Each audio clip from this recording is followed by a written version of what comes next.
Right, జాగ్రత్తగా. సిగ్గుమాలిన జనులారా అని ప్రారంభించాడు 2వ అధ్యాయం. ఈ జఫన్యా అనే ఈ ప్రవక్త ఏ కాలానికి చెందినవాడు అని మనం ఒకసారి ఆలోచన చేయాలి. యూదా రాజ్యాన్ని యోషియా ఏలుతున్న దినాల్లో పనిచేసినటువంటి ప్రవక్తలు.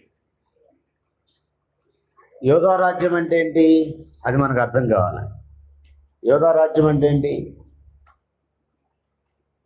ఎవరికైనా ఐడియా ఉందా మీకు? యోధా రాజ్యం అంటే ఒకసారి జఫన్యా గ్రంథానికి రండి. 1వ అధ్యాయం 1వ వచనం. ప్రవక్తల గ్రంథాలు చదివేటప్పుడు 1వ అధ్యాయం 1వ వచనం చదివితే మనకి కొంత వివరణ ఇచ్చేస్తాడు గ్రంథంలో. యోధా రాజుకు ఆమోను కుమారుడైన ఏ రాజు ఇతను? ఇశ్రాయేల్ రాజు అనే మాట కూడా చదువుతాం బైబిల్లో. యోధా రాజు, ఇశ్రాయేల్ రాజు అనే పదాలు బైబిల్లో చదువుతాం. ఏంటి దానికి? యోధా రాజు అంటే ఎవరు, ఇశ్రాయేల్ రాజు అంటే ఎవరు, యోధా రాజులు అంటే ఎవరు, ఇశ్రాయేల్ రాజులు అంటే ఎవరు? ముందు అది అర్థం కావాలి. ఈ పుస్తకం అర్థం కావాలంటే యోధా రాజు అంటున్నాడు కదా, ఎవరు యోధా? యోధా చనిపోయి చాలా కాలం అయింది కదా. యాకోబు కుమారులో ఒకడు కదా యోధా, అంతేనా? ఇస్కరియోతు యోధా కాదు కదా ఈయన. అప్పటికి ఇస్కరియోతు యోధా లేడు కదా. యోధా అనే పేరు మీద బైబిల్లో చాలా మంది ఉన్నారు. ఇక్కడ యోధా రాజు అని అంటున్నాడు. యోధా అంటే ఒక వ్యక్తికి రాజా, ఒక జనాంగానికి రాజా? ఎందుకు ఆ జనాంగం ఎవరు తెలియాలా? అర్థం చేసుకోవాలి. ఇప్పుడు దాకా నేను ఏం చెప్పాను? అర్థం కాకపోతే అపార్థం చేసుకుంటావు, అపార్థం చేసుకుంటే స్వకీయ నాశనం. స్వకీయ నాశనాన్ని కొని తెచ్చుకోవడానికే మనం అక్కడికి వచ్చింది. అది కాదు కదా, దీవెను పొందటానికి కదా, ఆశీర్వదించబడటానికి కదా, ఆత్మీయ మేలును పొందటానికి కదా, తండ్రితో ఎగిరిగాలి పరలోక సౌభాగ్యాన్ని అనుభవించటానికి కదా. అందుకేనా? అపవాదితో నరకంలో నిత్యం కాలటానిక కాదు కదా. సో అసలు ఒక భాగాన్ని మనం చదువుతున్నప్పుడు దానిలో ఉన్నటువంటి విషయాన్ని మనం అర్థం చేసుకోవాలంటే దాన్ని పూర్వపురాలను పరిశీలించాలి. దానికి కింద పైన వచ్చినాలు పరిశీలించాలి, దానికి ముందు తర్వాత ఉన్న అధ్యాయాలు పరిశీలించాలి. వీలైతే ఆ పుస్తకం యొక్క కంటెంట్ ఏంటనేది మనం ఎరగాలి. అవునా? అందులో ఉన్న విషయం ఏంటనేది, ఆ పుస్తకం యొక్క ఉద్దేశం ఏంటనేది కూడా మనకు అర్థం కావాలి. అర్థమైతే అప్పుడు అందులో ఉన్న విషయాన్ని మనం సరిగ్గా అర్థం చేసుకుంటాం. అది మనకు అర్థమైనప్పుడే తండ్రి మనసు మనకి కరెక్ట్గా అర్థమవుతుంది. పిల్లలు కాకుండా తండ్రి మనసు ఇంకెవరు అర్థం చేసుకుంటారు చెప్పండి? సాతాను పిల్లలు ఎలాగ అర్థం చేసుకోరు? వాడి పిల్లలు వాడి ఇష్టాన్ని జరిగిస్తారు. మరి మన దేవుని పిల్లలు అంటున్నాం కదా, కుమారులు కుమార్తెలు అంటున్నాడు కదా. దేవుని పిల్లలకి, దేవుని కుమారులకి, దేవుని కుమార్తెలకి దేవుని మనసు అర్థం కాకపోతే లోకానికి తెలియచేయాల్సిన బాధ్యత గల వీడికి ఆ మనసు అర్థం కాకపోతే వీరు చెప్పలేరు కదా. సో కేర్ఫుల్గా స్టడీ చేయాలి. ఎవరి యోధా? ఒక పర్సనా, ఒక జనమా? యోధా రాజు అంటే ఒక వ్యక్తికి రాజా, ఒక జనాంగానికి రాజా? ఇశ్రాయేల్ రాజు అంటే ఒక వ్యక్తికి రాజా. ఇశ్రాయేల్ అంటే యాకోబు పేరు ఇశ్రాయేల్గా మార్చబడింది కదా, అంతేనా? అక్కడికి కూడా వెళ్ళాలి. మళ్ళీ నేను గతసారి వచ్చినప్పుడు చెప్పాను, నాకు రిలేటెడ్గా అక్కడ ఉన్నటువంటి ప్రతి దాన్ని కనెక్షించుకుంటూ అక్కడికి వెళ్తే వారాలు పట్టుద్ది ఒక విషయాన్ని మాట్లాడటానికి. అర్థమవుతుందా? మీకు తెలుసు కదా, యాకోబు ఇశ్రాయేలుగా మార్చబడ్డాడు. ఎందుకు ఆ యాకోబుకి రాజా ఇశ్రాయేల్ రాజా అంటే? యాకోబు కుమారుల్లో 12 మందిలో ఒకడు యోధా. ఆ యోధాకు రాజా ఒకడు ఈ యోషియా. అతను చనిపోయి చాలా కాలం అయింది కదా. యోధా చనిపోయి అతనికి ఎత్తనట్టు రాజు అవుతాడు. సో యోధా రాజుకు ఆమోను కుమారుడైన యోషియా దినములలో హిజ్కియా పుట్టిన అతల్యా కుమారుడకు జఫన్యాకు ప్రత్యక్షమైన యెహోవాకు. అంటే ముందు ఈ పుస్తకాన్ని అర్థం చేసుకోవాలంటే ఈ వచనం అర్థం అవ్వాలి. జఫన్యా అనే ఈ పుస్తకంలో 3 అధ్యాయాలు మనకి ఏం నేర్పిస్తున్నాయో అందులో ఉన్న సమాచారం ఏంటి అర్థం కావాలంటే ముందు అసలు ఆ వచనం అర్థం కావాలి. ఎవరి యోధా, ఎవరి యోషియా, ఎవరు ఈ ప్రవక్త అతను ఏ కాలంలో పనిచేశాడనే విషయాలు ఆలోచన చేస్తే యూదా రాజు అంటే ఏంటో మనకు అర్థమైతే ఈ చిక్కు అంతా ఈజీగా విడదీయచ్చు. ఇశ్రాయేలు జనాంగాన్ని 12 గోత్రాలుగా మనం చూస్తాం. యాకోబు పిల్లలని 12 మందిని 12 గోత్రాలుగా డివైడ్ చేసి వారిని భాషను బట్టి హెబ్రీలు అన్నాడు, వారిని పేరును బట్టి ఇశ్రాయేలీలు అన్నాడు. యాకోబు పేరు ఇశ్రాయేలుగా మారిన తర్వాత వారి జనాంగాన్ని, అందులోంచి వచ్చిన ప్రజలందరినీ ఇశ్రాయేలీలు అన్నాడు. దాంట్లో దేవుడు గోత్రాన్ని హైలైట్ చేశాడు. పాత నిబంధన అంతా యేసు ప్రభు ఈ లోకానికి రావటానికి దేవుడు ఏర్పాటు చేసుకున్నటువంటి ఒక ఏర్పాటుని తెలియజేసేది. ఓల్డ్ టెస్ట్మెంట్ చదవట కారణం ఏంటంటే గలతీ 3:24 అంటాడు, క్రీస్తు నొద్దకు నడిపించుటకు ధర్మశాస్త్రం మనకి బాల శిక్షకుడు అన్నాడు. It's primary education. Primary education అంటే ప్రాథమిక విద్య. ఎవరి యొద్దకు నడిపించడానికి? ఇది బ్యాటరీ అయిపోయిందామండి చూడండి. ఎవరి యొద్దకు నడిపించడానికి? గలతీ 3:24 చదివారా? కాబట్టి మనము విశ్వాస మూలమున నీతిమంతులమని తీర్చబడినట్లు క్రీస్తు వద్దకు మనను నడిపించుటకు ధర్మశాస్త్రం మనకు బాల శిక్షకుడు అయిన. ఎవరి యొద్దకు నడిపించడానికి? క్రీస్తు వద్దకు. అంటే ఎంటైర్ ఓల్డ్ టెస్టిమెంట్ మనం స్టడీ చేసేది మెయిన్ పర్పస్ ఏంటంటే యేసు ప్రభు వారి యొద్దకి నడిపింపబడ్డాడు. ఓకేనా? కాబట్టి పాత నిబంధన అంతా యేసు ప్రభు ఎక్కడి నుంచి వచ్చాడు అని చెప్పడానికి ఉద్దేశించబడినటువంటి భాగం. అందులో కొత్త నిబంధన అనే డివైడ్ చేసిన దాంట్లో మత్తయి సువార్తలోనే అబ్రహాం కుమారుడైన దావీదు కుమారుడైన యేసుక్రీస్తు వంశావళిని ఒక 3 భాగాలుగా డివైడ్ చేసి ఒక్కొక్క భాగాన్ని 14 పార్ట్లు చేశాడు. 3 14 ఉంటాయి అక్కడ తరాలు. 3వ 14 తరంలో యేసుప్రభు ఎలా వచ్చాడనేది చెప్తాడు. మీరు మత్తయి సువార్త 1వ అధ్యాయం చదివితే. ఓకేనా? ఇప్పుడు అదంతా మనం చదివే టైం లేదు. మొత్తానికి విషయం ఏంటంటే ప్రభు అయిన యేసు ఎవరు, ఆయన ఎక్కడి నుంచి వచ్చాడు అని చెప్పడానికి ఉద్దేశించింది బైబిల్ కనుక అందులో యోధాని ప్రత్యేకం చేశాడు. యోధాలో నుంచి రాజదండం వచ్చును అన్నాడు ఆదికాండం 49:10లోనే. ఎక్కడి నుంచి వస్తుంది రాజదండం? ప్రజలను ఏలటానికి దేవుడు ఏర్పాటు చేసిన ఒక వ్యక్తి ప్రభు అయిన యేసుక్రీస్తు వారు. ఆయన ఎక్కడి నుంచి వస్తాడన్నాడు ఆదికాండం 49:10? యూదాలో నుండి. కాబట్టి భాషను బట్టి హెబ్రీలు అన్నాడు, ఇశ్రాయేలుని బట్టి ఇశ్రాయేలీలు అన్నారు, యూదా గోత్రాన్ని బట్టి యూదా జనం అని ఒకటి ఉనికిలోకి వచ్చింది. రైట్. ఈ 12 గోత్రాలు అబ్రహాము నుంచి వచ్చినటువంటి వారు. అబ్రహాంకి ఇస్సాకు, ఇస్సాకు యాకోబు, యాకోబుకి 12 మంది. ఈ 12 గోత్రాల నుంచి 75 మంది ఐగుప్తు దేశానికి వెళ్ళారు. ఐగుప్తు దేశంలో సుమారు 400 సంవత్సరాలు పైబడి బానిసలుగా ఉన్న తర్వాత దేవుడు వారు మొరలు విని వారిని మోషే ద్వారా బయటికి తీసుకొస్తాడు. మోషే చేసిన పొరపాటు వలన మోషే ద్వారా కనాన్లో ప్రవేశించకుండా యెహోషువ నాయకత్వంలో కనాన్లో ప్రవేశిస్తారు. యెహోషువ మరణం తర్వాత న్యాయాధిపతులు 15 మంది వారిని ఏళ్తారు. వాస్తవానికి దేవుడే ఏళ్తున్నాడు, న్యాయాధిపతుల ద్వారా దేవుడు వెళ్తున్నాడు. సరే, న్యాయాధిపతుల్లో ఆఖరి న్యాయాధిపతి అయిన సమూయేలు కాలంలో సమూయేలు పిల్లలు ప్రవర్తన సరిగ్గా లేనందున ఇశ్రాయేలు ప్రజలు ఏం కోరారంటే సకల జనుల మర్యాద చొప్పున మాకు రాజు కావాలని కోరాడు. సరే, సమూయేలు కొంచెం ఇబ్బందిగా ఫీల్ అయ్యాడు. దేవుడికి చెప్పాడు, నిన్ను కాదులే తిరస్కరించింది, వారు నన్నే తిరస్కరించారు తమ్ముని ఏలకుండా, కాబట్టి వారు కోరిన రీతిగా రాజునిచ్చేయమన్నాడు.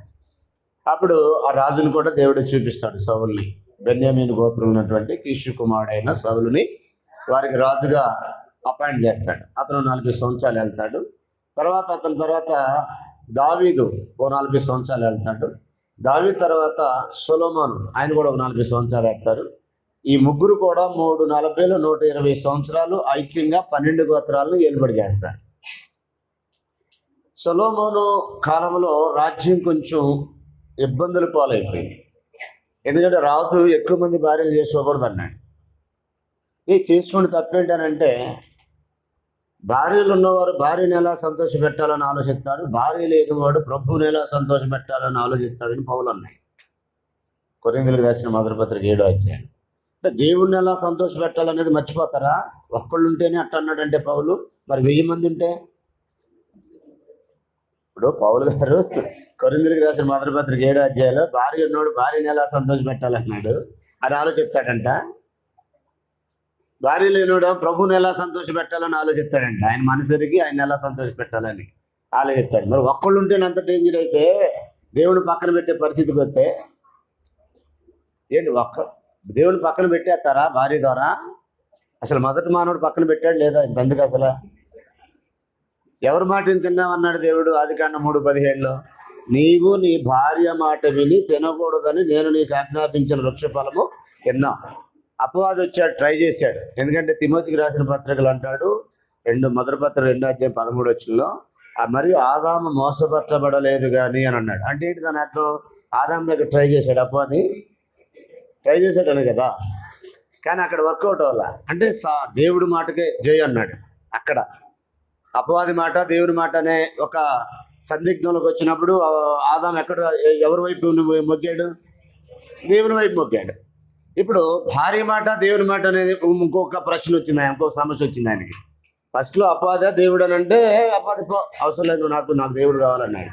ఇప్పుడు భార్య వచ్చేసింది, నా మాట నువ్వు సరే నీ నెట్టంతలు నాకు తెలిసిలేని ఎంత వారాలైనా కాంతదాసులని ఆవిడ కవి రాశాడు.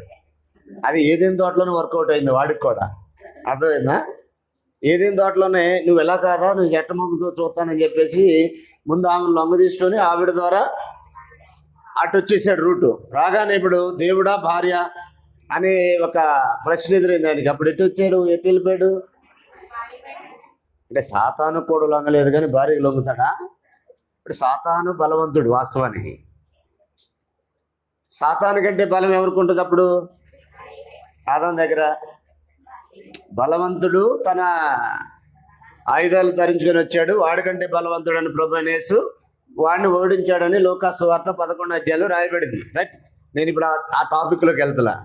ప్రభువైన యేసు సాతాను కంటే బలవంతుడు. ఎందుకని అందరి చేత వాడి బలాన్ని ఉపయోగించి పాపం చేయించగలిగాడు కానీ యేసు చేత పాపం చేయించలేకపోయాడు. అర్థమైందా?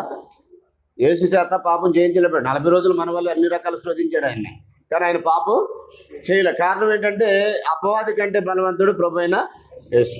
ఇప్పుడు అపవాది కంటే శక్తివంతమైనటువంటి బలాన్ని పుంజుకుంది ఎవరు అక్కడ? ఏదేని తోటలో స్త్రీ అండి. మీరు ఎక్కడన్నారు? జనరల్ నేను కంపేర్ స్టడీలో మనం చూసినట్లయితే అపవాది బలవంతుడండి.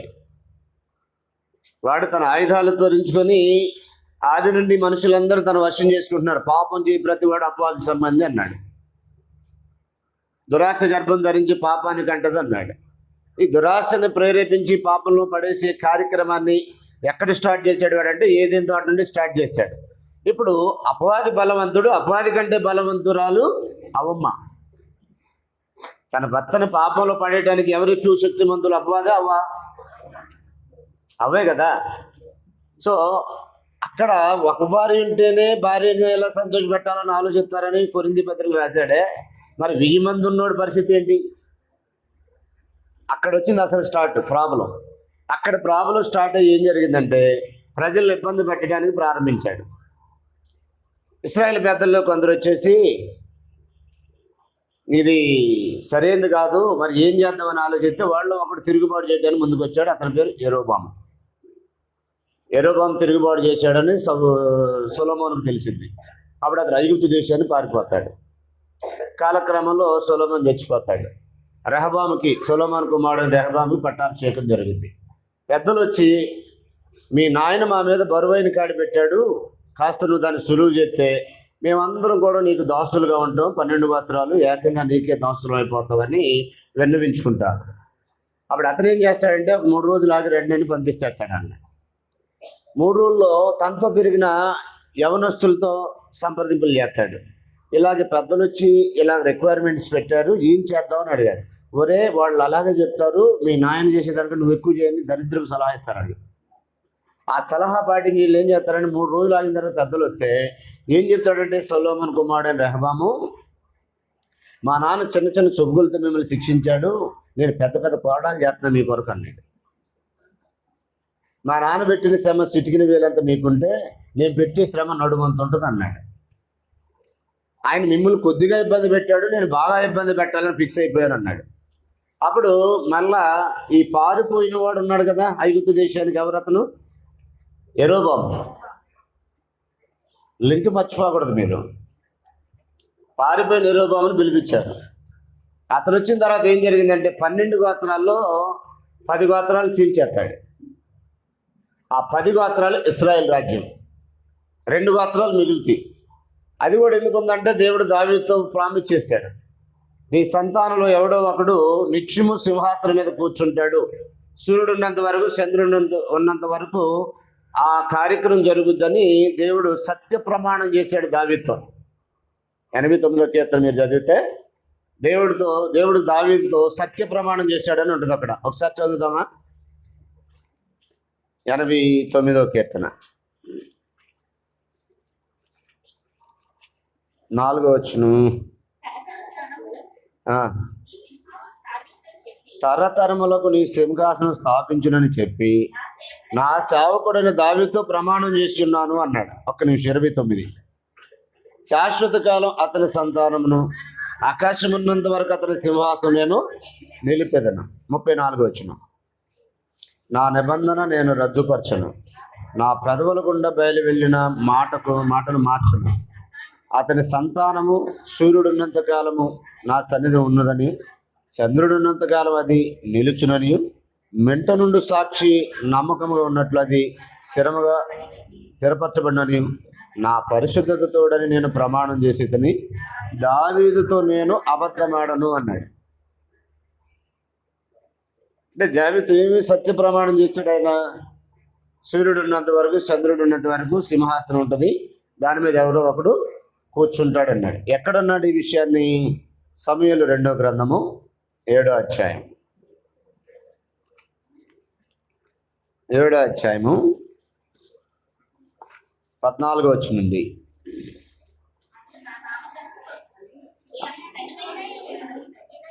నేను ఒకటి చదివితే బాగుంటుందేమో, నేనే చదివితే బాగుంటుందేమో అనుకుంటున్నాను. రికార్డు కూడా అవుతుంది. నేను చదివితే రికార్డ్ అయినప్పుడు అవతల తర్వాత విన్న వాళ్ళకు కూడా కొంచెం స్పష్టంగా ఉంటుంది. ఓకేనా? నేను చదివితే, లేదంటే ఎవరికైనా ఒక మైక్ ఉంది, ఇంకోటి ఎక్స్ట్రా మైక్, అది ఎత్తాను, దాంట్లో చదవండి. రైట్. నేను చదివితే కొంచెం టైం కూడా కలిసి వస్తుంది, జాగ్రత్త చూడండి. చదివానా? 12. నీ దినములు సంపూర్ణమైనప్పుడు నీవు నీ పితరులతో కూడా నిద్రించిన తర్వాత నీ గర్భములో నుండి వచ్చిన నీ సంతతిని హెచ్చించి రాజ్యమును అతనికి స్థిరపరిచెదను. అతడు నా నామఘనత కొరకు ఒక మందిరమును కట్టించును, అతని రాజ్య సింహాసనం నేను నిత్యముగా స్థిరపరిచెదను. నేను అతనికి తండ్రినయ్యుందును, అతడు నాకు కుమారుడై ఉండును. అతడు పాపము చేసిన నరులతో కూడా నరులతోనూ మనుషులకు తగులు దెబ్బలతోనూ అతని శిక్షింతులు గాని, నిన్ను స్థాపించటకై నేను కొట్టివేసిన సౌలునకు నా కృప దూరమైనట్లు అతనికి నా కృప దూరము చేయును అని. అంటే సౌలు దగ్గర నుంచి అయితే సింహాసనాన్ని లాగేసి దావీదుకి ఇచ్చాడు, కానీ దావీదు సంతానంలో ఉన్నవాడికి సింహాసనం ఎప్పుడు స్థిరంగా ఉంచుతానని ప్రామిస్ చేశాడు. అందు నిమిత్తము 2 గోత్రాలు యూదా ప్రజలకి, దావీదు వంశీయులకి వదిలేశాడు. ఒకసారి నాకెళ్ళి చూడండి. అందులో మీకు బైబిల్ హిస్టరీ కొంచెం టచ్ ఉంటే తప్ప నేను చెప్పిన విషయాలు మనసులోకి వెళ్ళడానికి పాసిబిలిటీ ఉండదు. లేదంటే కొంచెం శ్రద్ధకి ఇప్పుడైనా వినాల్సిన అవసరం ఉంది. నేనేం చెప్పానంటే, అబ్రహాంకి ఇస్సాకు, ఇస్సాకి యాకోబు, యాకోబుకి 12 మంది కుమారులు, 12 మంది 75 మంది ఐగుప్తు దేశానికి వెళ్తారు. బానిసలుగా 400 సంవత్సరాలు ఉంటారు. పిమ్మట వారు మోషే నాయకత్వంలో విడుదల పొందుతారు. యెహోషువ నాయకత్వంలో కానాను వెళ్తారు. యెహోషువ మరణం తర్వాత 15 మంది న్యాయాధిపతులు వెళ్తారు. 15 మంది అయిపోయిన తర్వాత రాజు కావాలని కోరతారు. సమూయేలు కాలంలో సౌలును రాజుగా ఎత్తాడు. సౌలు తర్వాత అతను దేవుని కృపకు అపాత్రుడుగా చేయబడి రాజ్యం అతని దగ్గర నుండి దావీదు వద్దకు వెళ్ళింది. దావీదు తర్వాత సొలొమోనుకి వెళ్ళింది. దావీదు కాలంలోనే నీ సంతానంలో ఎవడో ఒకడు ఉంటాడు, స్థిరముగా ఉంటుంది, సత్య ప్రమాణం చేస్తున్నాను, సూర్యుడు ఉన్నంత వరకు ఉంటుంది, చంద్రుడు ఉన్నంత వరకు ఉంటుంది, నీ సింహాసనం ఎప్పటికీ కదల్చబడదు, ఇది నిత్యమని దేవుడు సత్య ప్రమాణం దానితో చేశాడు. దావీదు చనిపోయాడు, సొలొమోన్ వచ్చాడు, సొలొమోన్ చనిపోయాడు. సొలొమోన్ తర్వాత రెహబాము పట్టాభిషేకం సొలొమోన్ కుమారుడికి. అమ్మో ఏం పేరు నీ పేరు? చెప్పు, పర్లేదు. ఏం పేరు మర్చిపోయావా? రైట్, జాగ్రత్తగా రండి. సొలొమోను మరణం తర్వాత రెహబాము తన కుమారుడికి పట్టాభిషేకం జరిగింది. పెద్దలు వచ్చి అడిగారు, మీ నాయన బహుగా మమ్మల్ని ఇబ్బంది పెట్టారు, కాస్త నువ్వు తగ్గిస్తే మేము నీ సదాకాలం దాసులు కొట్టమని చెప్పారు. వాడే ఫ్రెండ్స్ని అడిగి ఇంకొంచెం ఎక్కువ చేస్తారన్నాడు. దాని ఫలితంగా మరలా పారిపోయినటువంటి యెరోబాము తిరిగి వచ్చి 10 గోత్రాలు చీల్చి ఇశ్రాయేలు రాజ్యం అని ఒక డివైడ్ అయిపోయి వారు ఆ 10 గోత్రాలకి ఇతను రాజుగా అభిషేకం చేస్తాడు. మిగిలిన 2 గోత్రాలకి దావీదు వంశీయులు రాజులు అవుతారు. వీరిని యోధా రాజ్యం అన్నారు. ఇప్పుడు చెప్పండి, యోధా రాజుకు అంటే ఏంటి అర్థం? చెప్పాలి, మళ్ళీ చెప్పాలి. తర్వాత మీరు చెప్పబోతే నేను మళ్ళీ మొదలకు రావాలి.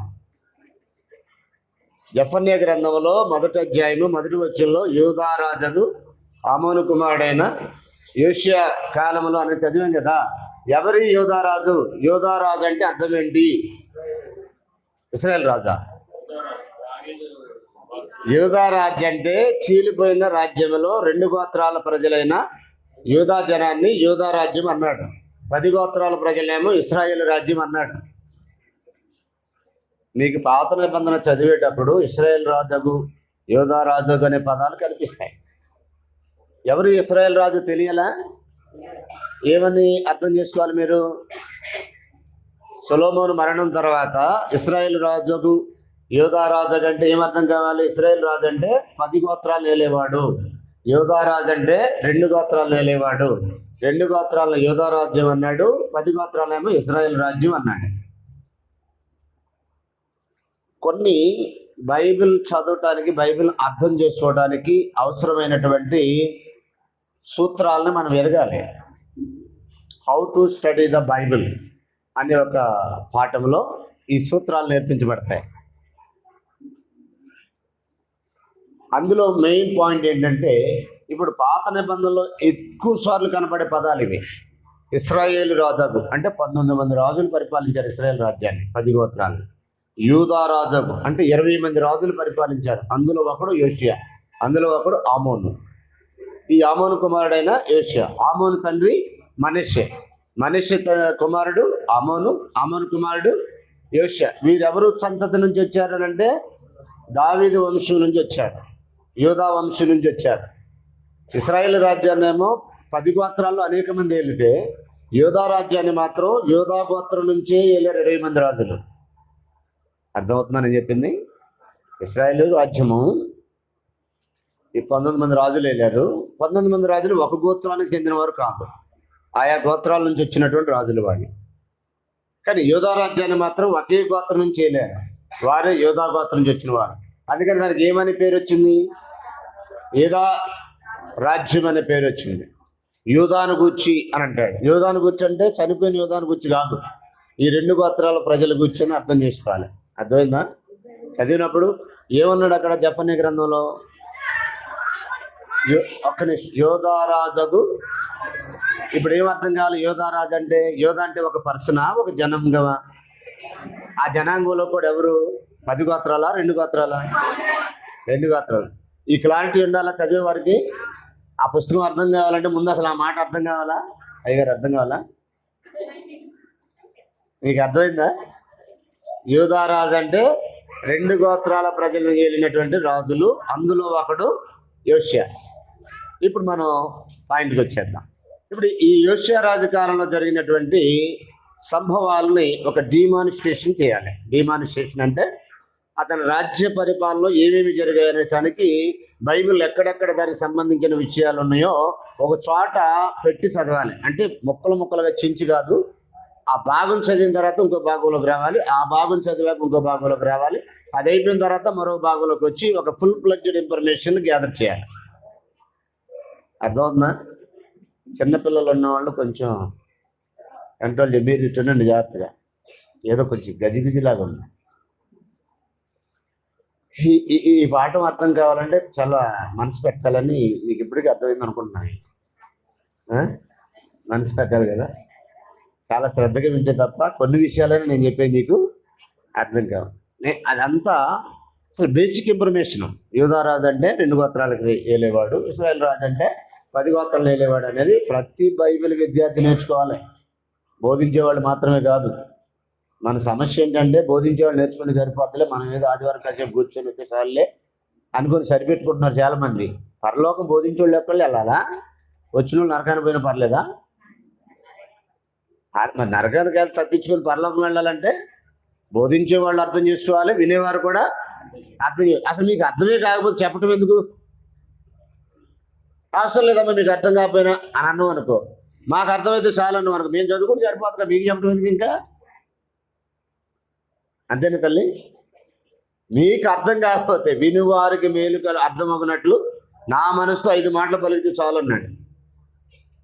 భాషతో 10,000 మాటలు పలికే కంటే వినువారికి బోధ కలుగునట్లు నా మనసుతో 5 మాటలు పలికితే చాలు అని. అంటే టార్గెట్ ఏంటి అసలు? వినిపించేవాడు టార్గెట్ ఏమై ఉండాలి? వినువారికి అర్థం కావాలి. శాస్త్రికి చెప్పాడు, వారు గ్రంథాన్ని స్పష్టంగా చదివి జనువులు బాగుగా గ్రహించినట్లు దానికి అర్థము చెప్పిరని నెహెమియా 8:8 మనం చదువుతాం.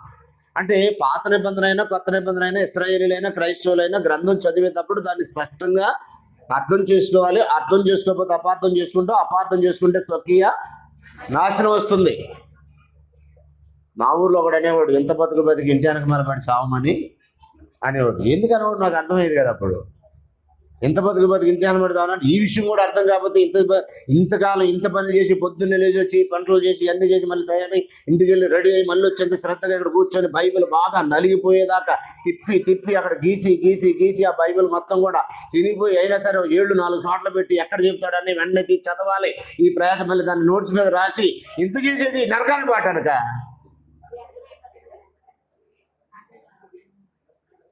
నాకు కూడా అలాంటి అలవాటు ఉండేది. ఫస్ట్లో అందరికంటే ముందు తీయాలని 4 ఏళ్ళు పెట్టేవాడిని. పక్క బైబిల్లో పెట్టేసేసి వాళ్ళు చెప్పగానే వెంటనే తీసి అందరికంటే ముందు చదవాలనుకున్నా. ఈ చెల్లిని చూస్తే నాకు అలా కనిపిస్తుంది. ఎందుకు ఈ ప్రయాసం అంతా మనకి దేనికైనానంటే సత్యాగా నరకానికి వెళ్ళటానికైతే కాదు, తండ్రితో యుగయుగాలు పరలోకంలో ఉండటానికి మనం ఈ ప్రయాస. అది మనకు అర్థం కాదు, మనిషి ఏంటి అర్థం కాక ఆయనతో ఉంటూ సాధ్యం కాదు కదా. సో జాగ్రత్తగా ఆలోచన చేయండి. యోధారాజు అంటే అర్థమైంది కదా? చెప్పండి, ఎవరు యోధారాజు అంటే? 2 గోత్రాల ప్రజలు నేలేవారు అని అర్థం చేసుకోండి.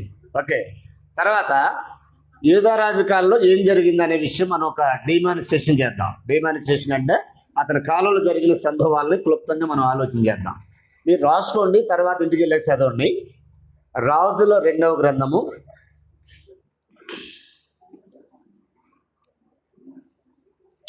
22వ అధ్యాయము 23వ అధ్యాయం. ఒక్క నిమిషం, తర్వాత చదువుదాం. దినవృత్తాంతాల 2వ గ్రంథము, రాజుల 2వ గ్రంథము 22-23 అధ్యాయాలు. దినవృత్తాంతాల 2వ గ్రంథము 34-35 అధ్యాయాలు. దినవృత్తాంతాల 2వ గ్రంథము 34-35 అధ్యాయాలు. నెక్స్ట్ రాసుకునే వాళ్ళు రాసుకోండి, తర్వాత చూద్దాం. ఇర్మియా గ్రంథం 1-10 అధ్యాయాలు. ఇర్మియా గ్రంథం 1-10 అధ్యాయాలు. ఇర్మియా గ్రంథం 1-10 అధ్యాయాలు. ఓకే. జెఫన్యా గ్రంథం 3 అధ్యాయాలు. ఎన్ని పాటలు ఉన్నాయి ఇక్కడ? 4 ఉన్నాయి. ఈ 4 కూడా ఈ యోధారాజైన యోషియా కాలంలో జరిగిన సంభవాలను, ముఖ్యంగా రాజైన యోషియా ఏంటి, అక్కడున్న ప్రజలు ఏంటి, యాజకులు ఎలాగున్నారు, ప్రవక్తలు ఎలాగున్నారు, అధికారులు ఎలాగున్నారు, అధిపతులు ఎలాగున్నారు, దేవుడు వారి విషయమే ఎలాంటి రియాక్షన్ చూపాడనేది ఈ 4 భాగాల్లో మనకి కనపడుతుంది. వింటున్నారా? ఒకసారి నేను మళ్ళీ చెప్తాను. రాజుల 2వ గ్రంథము 22-23 అధ్యాయాలు. దినవృత్తాంతాల 2వ గ్రంథము 34-35 అధ్యాయాలు. ఇర్మియా గ్రంథము 1-10 అధ్యాయాలు. తర్వాత జెఫన్యా గ్రంథము 3 అధ్యాయాలు. ఈ 4 భాగాలని కలిపి చదివితే, అంటే మొక్కలు చించి కాదు, ఆ 2 అధ్యాయాలు చదివాక మళ్ళీ ఇక్కడికి వచ్చేయాలి దినవృత్తాంతాల గ్రంథంలోకి. అది అయిపోయిన తర్వాత అక్కడ ఇర్మియా గురించిన ప్రస్తావన ఉంటుంది. ఇర్మియా ఆ రాజుల గురించి మాట్లాడాడని. అప్పుడు ఇర్మియా గ్రంథంలోకి వెళ్ళాలి. మళ్ళీ ఇర్మియా గ్రంథంలో 10 అధ్యాయాలు చదవాలి. అది అయిపోయిన తర్వాత జెఫన్యా గ్రంథానికి వెళ్ళాలి. అప్పుడు కానీ సిగ్గుమాలిన జనులారా అంటే వారు ఎవరు, వాళ్ళు చేసిన సిగ్గుమాలిన పనేంటి అర్థం అవ్వాలా? మా ఊర్లో ఒక అతను ఫిలోమోనా అని ఉండేవాడు, పెద్ద ఆయన. ఎప్పుడు చూసినా వచ్చిన చదివేవాడు. జెఫన్యా గ్రంథం 2వ అధ్యాయం. సిగ్గుమాలిన జనులారా కూడి రండి అని వాళ్ళు ఎదుటిన్న వాళ్ళు తిట్టటాకు వాడేవాడు. వాళ్ళని అంటానికి బైబిల్ అడ్డం పెట్టుకొని ఎదుటిన్న వాళ్ళు తిట్టడానికి సిగ్గుమాలిన జనులారా కూడి రండి అని, పొట్టు గాలికి ఎగినట్టు సమయం గతించిపోతుంది అని ఏదో ఎవరి మీద కోపం ఉందని వాళ్ళు తిట్టడానికి వాడేవాడు. ఏంటి పద్దాకులు ఇవి వచ్చిన వాడుతున్నాడు అనుకుంటే ఆ వచ్చిన వాళ్ళు దృష్టిలో పెట్టుకొని ఏదో మాట్లాడాడు. సరే వాళ్ళకి అప్లై చేస్తే సరే వేరే, కానీ అసలు అక్కడున్న విషయం ఏంటి? ఎవరా సిగ్గుమాల జనం? ఏంటి వాళ్ళు చేసిన సిగ్గుమాల పని? మనం కూడా వాడుతుంటాం అప్పుడప్పుడు. సిగ్గుమాలిన దానా, సిగ్గుచారం లేదా నీకు అని అంటుంటారు కదా, అంటారా అనరా? ఇక్కడ ఎందుకు అన్నాడు అసలు? అది మనకు అర్థం అవ్వాలా? ఎవరి జనము, ఏంటి వాళ్ళు చేసిన సిగ్గుమాల పని? అర్థం కావాలా? చెప్పండి. అర్థం కావాలా? లేదా అర్థం కావాలి చదువుకుంటూ వెళ్ళిపోతాను అంటారా? అర్థం కావాలి. ఇప్పుడు చెప్పండి, జనం ఎవరు? అదే సిగ్గుమాల జనం ఎవరు? యోధా రాజ్యం. అంటే ఏంటి? పంచపాండవులు ఎంతమంది? అమ్మో, ఎంత ఇట్లా అడుగున్నాడు, ఎంతోమంది ఉన్నారు అనుకోమాకండి. ఇట్లా చూపించినా కానీ, ఇంటిచ్చినా కానీ 5 అంటలేదంట. యోధా రాజ్యం అంటే ఎవరు? యోధా రాజ్యం అంటే ఎవరు? 2 గోత్రాల ప్రజలు. ఓకేనా? ఇప్పుడు సిగ్గుమాల జనం ఎవరు? ఆ 2 గోత్రాల ప్రజలను ఉద్దేశించి మాట్లాడుతున్నాడు. ఓకేనా? ఇప్పుడు ఆ సిగ్గుమాల పని ఏంటి చూద్దాం ఇప్పుడు. ఓకేనా? రైట్, దగ్గరికి వచ్చింది. ఇప్పుడు రాజుల 2వ గ్రంథం 22వ అధ్యాయాలకు వచ్చేసి, రాజుల 2వ గ్రంథం 22వ అధ్యాయం మొదటి వచనం. యోషియా ఏలన ఆరంభించినప్పుడు 8 ఏండ్ల వాడై యెరూషలేమునందు 31 సంవత్సరములు ఏలెను. ఎంత వయసులో? 8. అంటే 8 ఏళ్ళ వయసులో రాజు అయ్యాడంటే అది ఒక ఆశ్చర్యం కదా. చాలా చిన్న వయసు కదా. ఇప్పుడు 40 సంవత్సరాల ముఖ్యమంత్రి అయితేనే చాలా చిన్న వయసులో ముఖ్యమంత్రి అయ్యాడని దేశంలో ఉన్నటువంటి మీడియా మొత్తం కూడా అతని వైపు కెమెరాలు తిప్పుద్ది. మనకు తెలిసిన మాజీ ముఖ్యమంత్రి, ప్రస్తుత ముఖ్యమంత్రి కూడా 50 బిలోనే సీఎంలు అయ్యారు ఇద్దరు. సో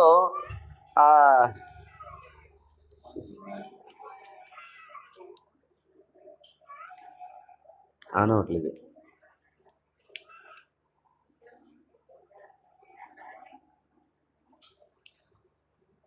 వాళ్ళ గురించి కూడా ఏమంటారంటే, మాజీ ముఖ్యమంత్రి, ప్రస్తుత ముఖ్యమంత్రి 50 ఏళ్ళ లోపే, 45 లోపే అనుకుంటే బహుశా ఇద్దరు చిన్న వయసులో ముఖ్యమంత్రి అయ్యారని.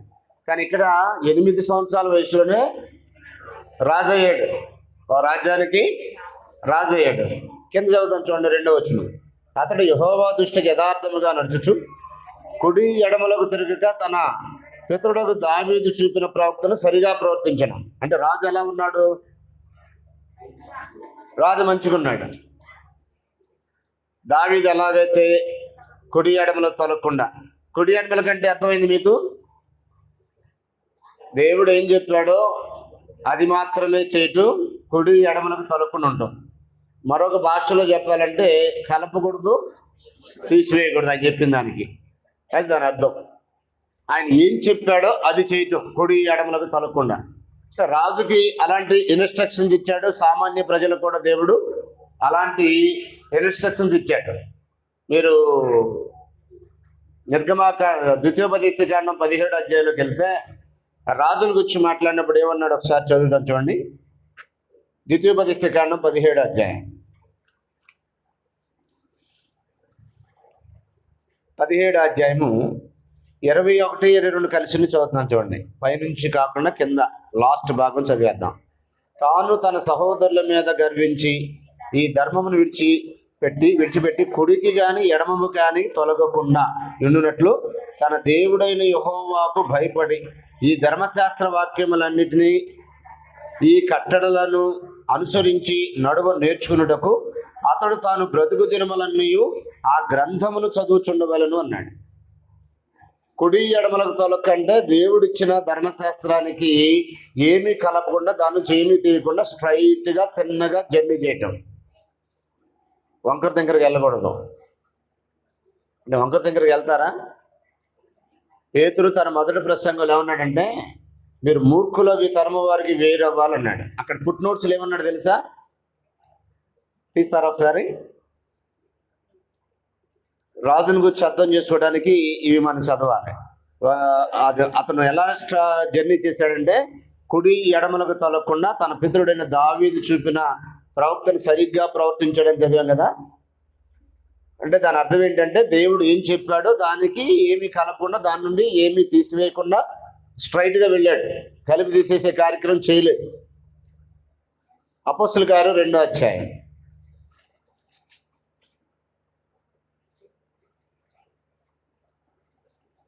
40వ వచనం చదువుతున్నాను.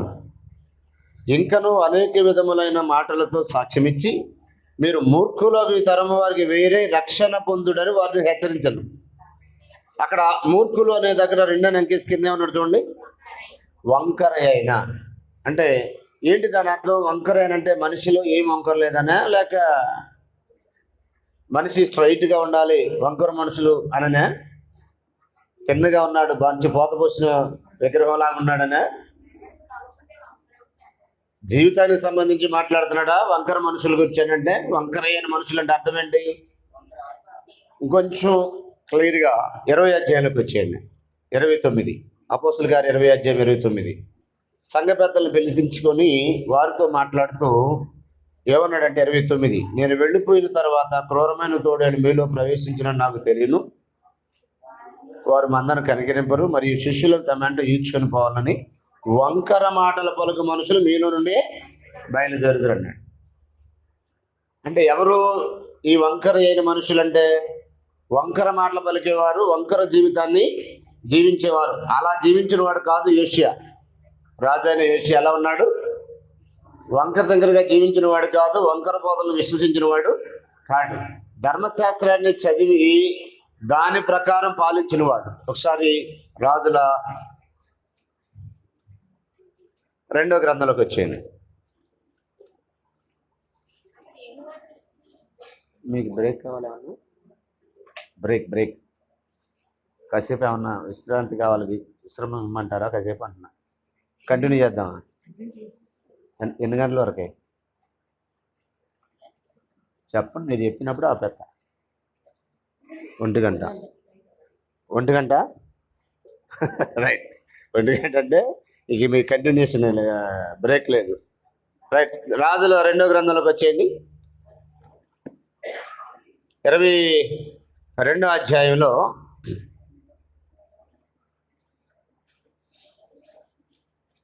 10వ వచనం చదువుతున్నాను. యాజకుడైన హిల్కీయా నాకు ఒక గ్రంథమును అప్పగించనని రాజుతో చెప్పి ఆ గ్రంథమును రాజు సముఖమును చదివాను. రాజు ధర్మశాస్త్రము గల ఆ గ్రంథపు మాటలు వినినప్పుడు తన బట్టలు చించుకొని, తర్వాత రాజు యాజకుడైన హిల్కీయాను, సాపాను కుమారుడైన అహీకామునుకును, మీకాయా కుమారుడైన అక్బోరుకును, షాపాను అను శాస్త్రిని, ఇలా దానికి సంబంధించిన బాధ్యులైన వారందరిని పిలిపించి ఏం చెప్పాడు? 20వ వచనం చూడండి ఒకసారి. నేను నిన్ను ఒక్క నిమిషం అది కాదు, 19వ వచనం చూడండి. ఇశ్రాయేలు దేవుడైన యెహోవా సెలవిచ్చినదేమనగా, ఈ స్థలము పాడుగునని దాని కాపురస్తులు దోషణార్పణగునని నేను చెప్పిన మాటలు నీవు ఆలకించి మెత్తని మనస్సు కలిగి యెహోవా సన్నిధిని దీనత్వం ధరించి నీ బట్టలు చింపుకొని నా సన్నిధిని కన్నీళ్లు రాచిదివి గనుక నీవు చేయి మనవిని నేను అంగీకరించున్నాను. నేను నిన్ను నీ పితరుల యొద్దకు చేర్చుదును. నీవు నెమ్మది నొందిన వాడవై సమాధికి చేర్చబడదువు. నేను ఈ స్థలము మీదికి రప్పించబోవు కీడు నీవు నీ కన్నులతో చూడవు. ఇది యెహోవాకు. అంటే గ్రంథంలో ఏం రాయబడిందంటే, గ్రంథంలో రాయబడిన దానికి భిన్నంగా ఇశ్రాయేలు ప్రజలు దేవునికి విరోధంగా దేవునికి కోపం తెప్పించేటట్టుగా ఉంది. అది వినగానే రాజు మెత్తని మనసు కలిగి కన్నీరు కార్చి దేవుని సముఖంలో ప్రార్థిస్తున్నాడు. ఎంతమంది రాజు చూడండి, కుడి ఎడమలకు తొలగని వాడు సమాచారం చదవగానే బట్టలు చింపుకొని కన్నీళ్లు విడిచి దేవునికి మొరపెడుతున్నాడు. ప్రజల యొక్క కండిషను ఎలా ఉందంటే,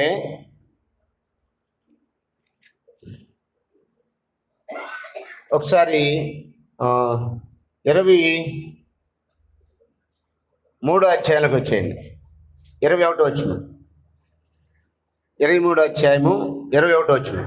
అంతటి రాజు నిబంధన గ్రంథమందు రాసి ఉన్న ప్రకారముగా, ఏమిటి ఆ మాటకు అండర్లైన్ చేయాలి, నిబంధన గ్రంథమందు రాసి ఉన్న ప్రకారముగా. కుడి ఎడమలకు కాదంటే అర్థం ఏంటి? కుడి ఎడమలకు తొలగకుండా జీవించడం అంటే అర్థం ఏంటి? స్ట్రైట్గా ఉండటం అంటే అర్థం ఏంటి? గ్రంథమందు రాయబడి ఉన్న సంగతుల ప్రకారము మీ దేవుడైన యెహోవాకు పస్కా పండుగను ఆచరించడని జనులకందరికీ ఆజ్ఞాపింపగా,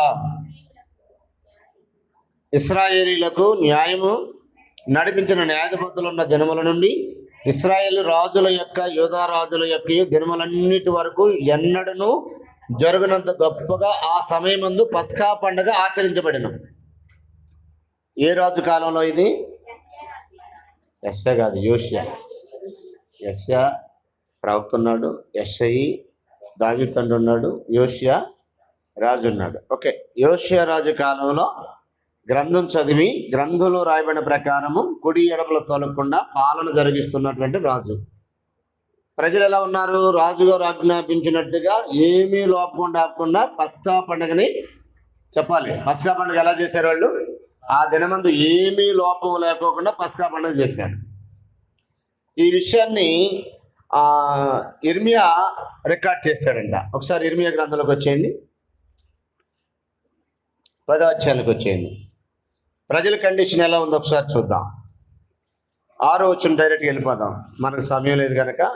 ఈ ఇర్మియా గ్రంథం కూడా మీరు 1వ అధ్యాయం 1వ వచనం చదివినప్పుడు, ఇది బెన్యామీను దేశమనందలి అనాతోతలో కాపురమున్న యాజకులలో ఒకడైన హిల్కియా కుమారుడైన ఇర్మియా వాక్యము.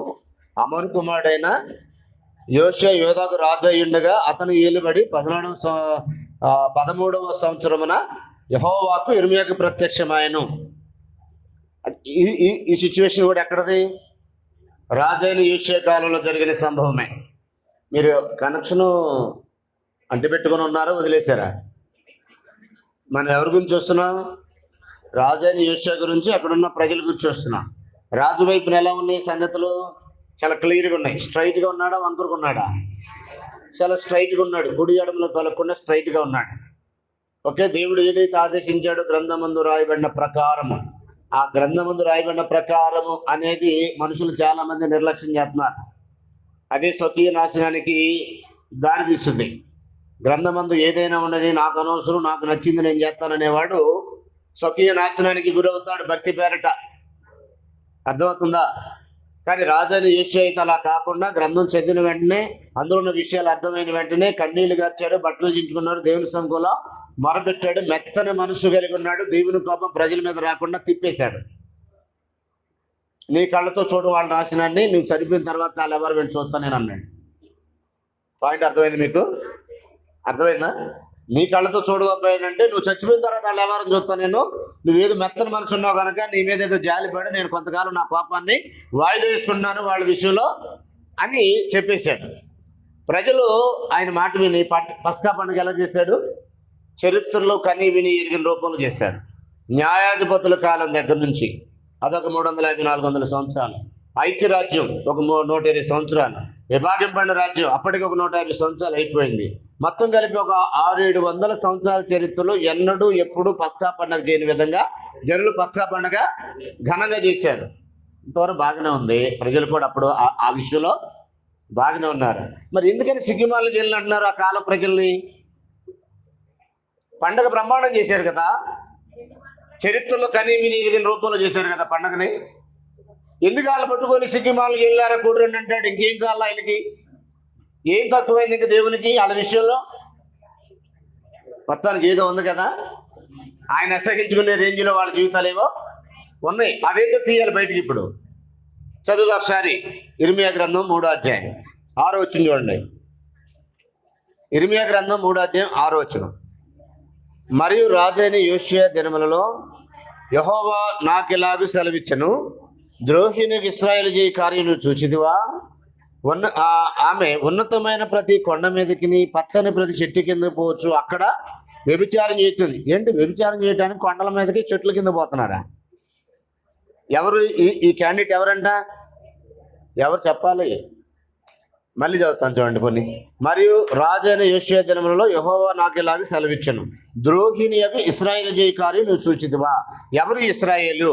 లేడీయా జంట? పురుషుడా స్త్రీయా? ఎస్. ఎవరమ్మా నువ్వేం చెప్పింది?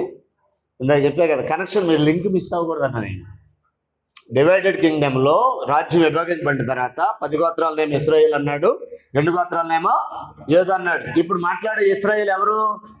చనిపోయిన యాకోబు కాదు. అర్థమైందా? ఇశ్రాయేల్ అని పేరు కలిగిన యాకోబు కాదు. ఆవిడ 10 గోత్రాలను ఎలా పోల్చి మాట్లాడుతున్నాడు? ఒక స్త్రీగా పోల్చి మాట్లాడుతున్నాడు. It's figurative language or cartoon language, అలంకార భాష. 10 గోత్రాల ప్రజల్ని ఒక స్త్రీతో పోల్చి మాట్లాడుతున్నాడు. ఏం చేశారు వాళ్ళు చూద్దాం. ద్రోహిణి ఇశ్రాయేలు చేయి కార్యమును చూసిదివా? ఆమె ఉన్నతమైన ప్రతి స్థలములు కొండ మీదకి, పచ్చని ప్రతి చెట్టు కింద పోతే అక్కడ వ్యభిచారం చేయించి వచ్చున్నది. ఆమె ఈ క్రియలన్నిటిని చేసినను ఆమె నా ఎద్దుకు తిరిగి రమ్మని నేను సెలవీగా ఆమె తిరిగి రాలేదు. మరియు విశ్వాసఘాతుకురాలకు ఆమె సహోదరిని యోధా దాన్ని చూచెను. ఈమెవరు చెప్పండి, గట్టిగా చెప్పండి. 2 గోత్రాల ప్రజలు. అక్కకి విడాకులు ఇచ్చేసాడంట. చెల్లెలు అదంతా చూసింది. ఎందుకు విడాకులు ఇచ్చాడు అక్కకి అర్థమైంది. కానీ దీనికి కూడా బుద్ధి రాలేదంటున్నాడు. అక్కకి ఆల్రెడీ డైవర్స్ అయిపోయినాయి. ఎందుకు డైవర్స్ అయినాయి అంటే ఎత్తైన కొండల మీద పోవటం, పచ్చని చెట్ల కింద పోవటం, అక్కడ వ్యభిచారం చేస్తుంది. భర్త స్థానంలో నిన్ను సృష్టించిన వాడు నీకు భర్త అన్నాడు కదా. ఇజ్రాయేల్ వాళ్ళకు కూడా ఆయన భర్త కదా. దేవుడు తన బాంధవ్యాన్ని ఎలా తెలియజేశాడంటే, భర్త ఎలాగ యజమాని అయి ఉంటాడో అబ్రహాముని నా యజమానుడు అని పిలిచింది కదా శారమ్మ. ఇజ్రాయేలీలు కూడా యజమానుడు అని పిలవాలి దేవుడిని, ఎందుకంటే ఆయనే అసలు సుప్రీం. ఇవన్నీ క్యారెక్టర్లు. అబ్రహాం కానీ ఈ మధ్యలో వచ్చినటువంటి శిరస్సులు, పురుషుడు భార్యకి శిరస్సు, ఇవన్నీ ఆయన ఎక్కడ ఏర్పాటు చేసిన క్యారెక్టర్స్ ఇవి. అసలు సుపీరియర్ ఎవరు? సుప్రీం అథారిటీ ఎవరికి ఉంది? Almighty God. He is always supreme authority. అంటే దేవుడికి అన్ని కాలాల్లో, దేవుడు యేసుప్రభు కంటే కూడా పైన ఉన్నాడు అన్ని కాలాల్లో. దేవుడు యేసుప్రభుకు కూడా శిరస్సు, అవునా? ఇప్పుడు ఆ పాయింట్ చూడండి. ఇప్పుడు ఆమె ఈ కార్యం 7వ వచనం, ఆమె ఈ క్రియలన్నీ చేసినను ఆమె నా దగ్గర తిరిగి రమ్మని నేను సెలవీయగా ఆమె తిరిగి రాలేదు. మరియు విశ్వాసఘాతకురాలుగా ఆమె సహోదరిని యోధా దాన్ని చూచెను, ద్రోహిణికి ఇశ్రాయేలు వ్యభిచారం చేసిన హేతువు చేతనే. అంటే రీజన్ అనమాట. హేతు అంటే ఎందుకు డైవర్స్ ఇచ్చాడు ఇశ్రాయేల్కి? వ్యభిచారం చేసిన హేతు చేతనే ఆమెకు పరిత్యాగ పత్రిక. పరిత్యాగ పత్రిక అంటే విడాకుల పత్రం, అర్థమైందా?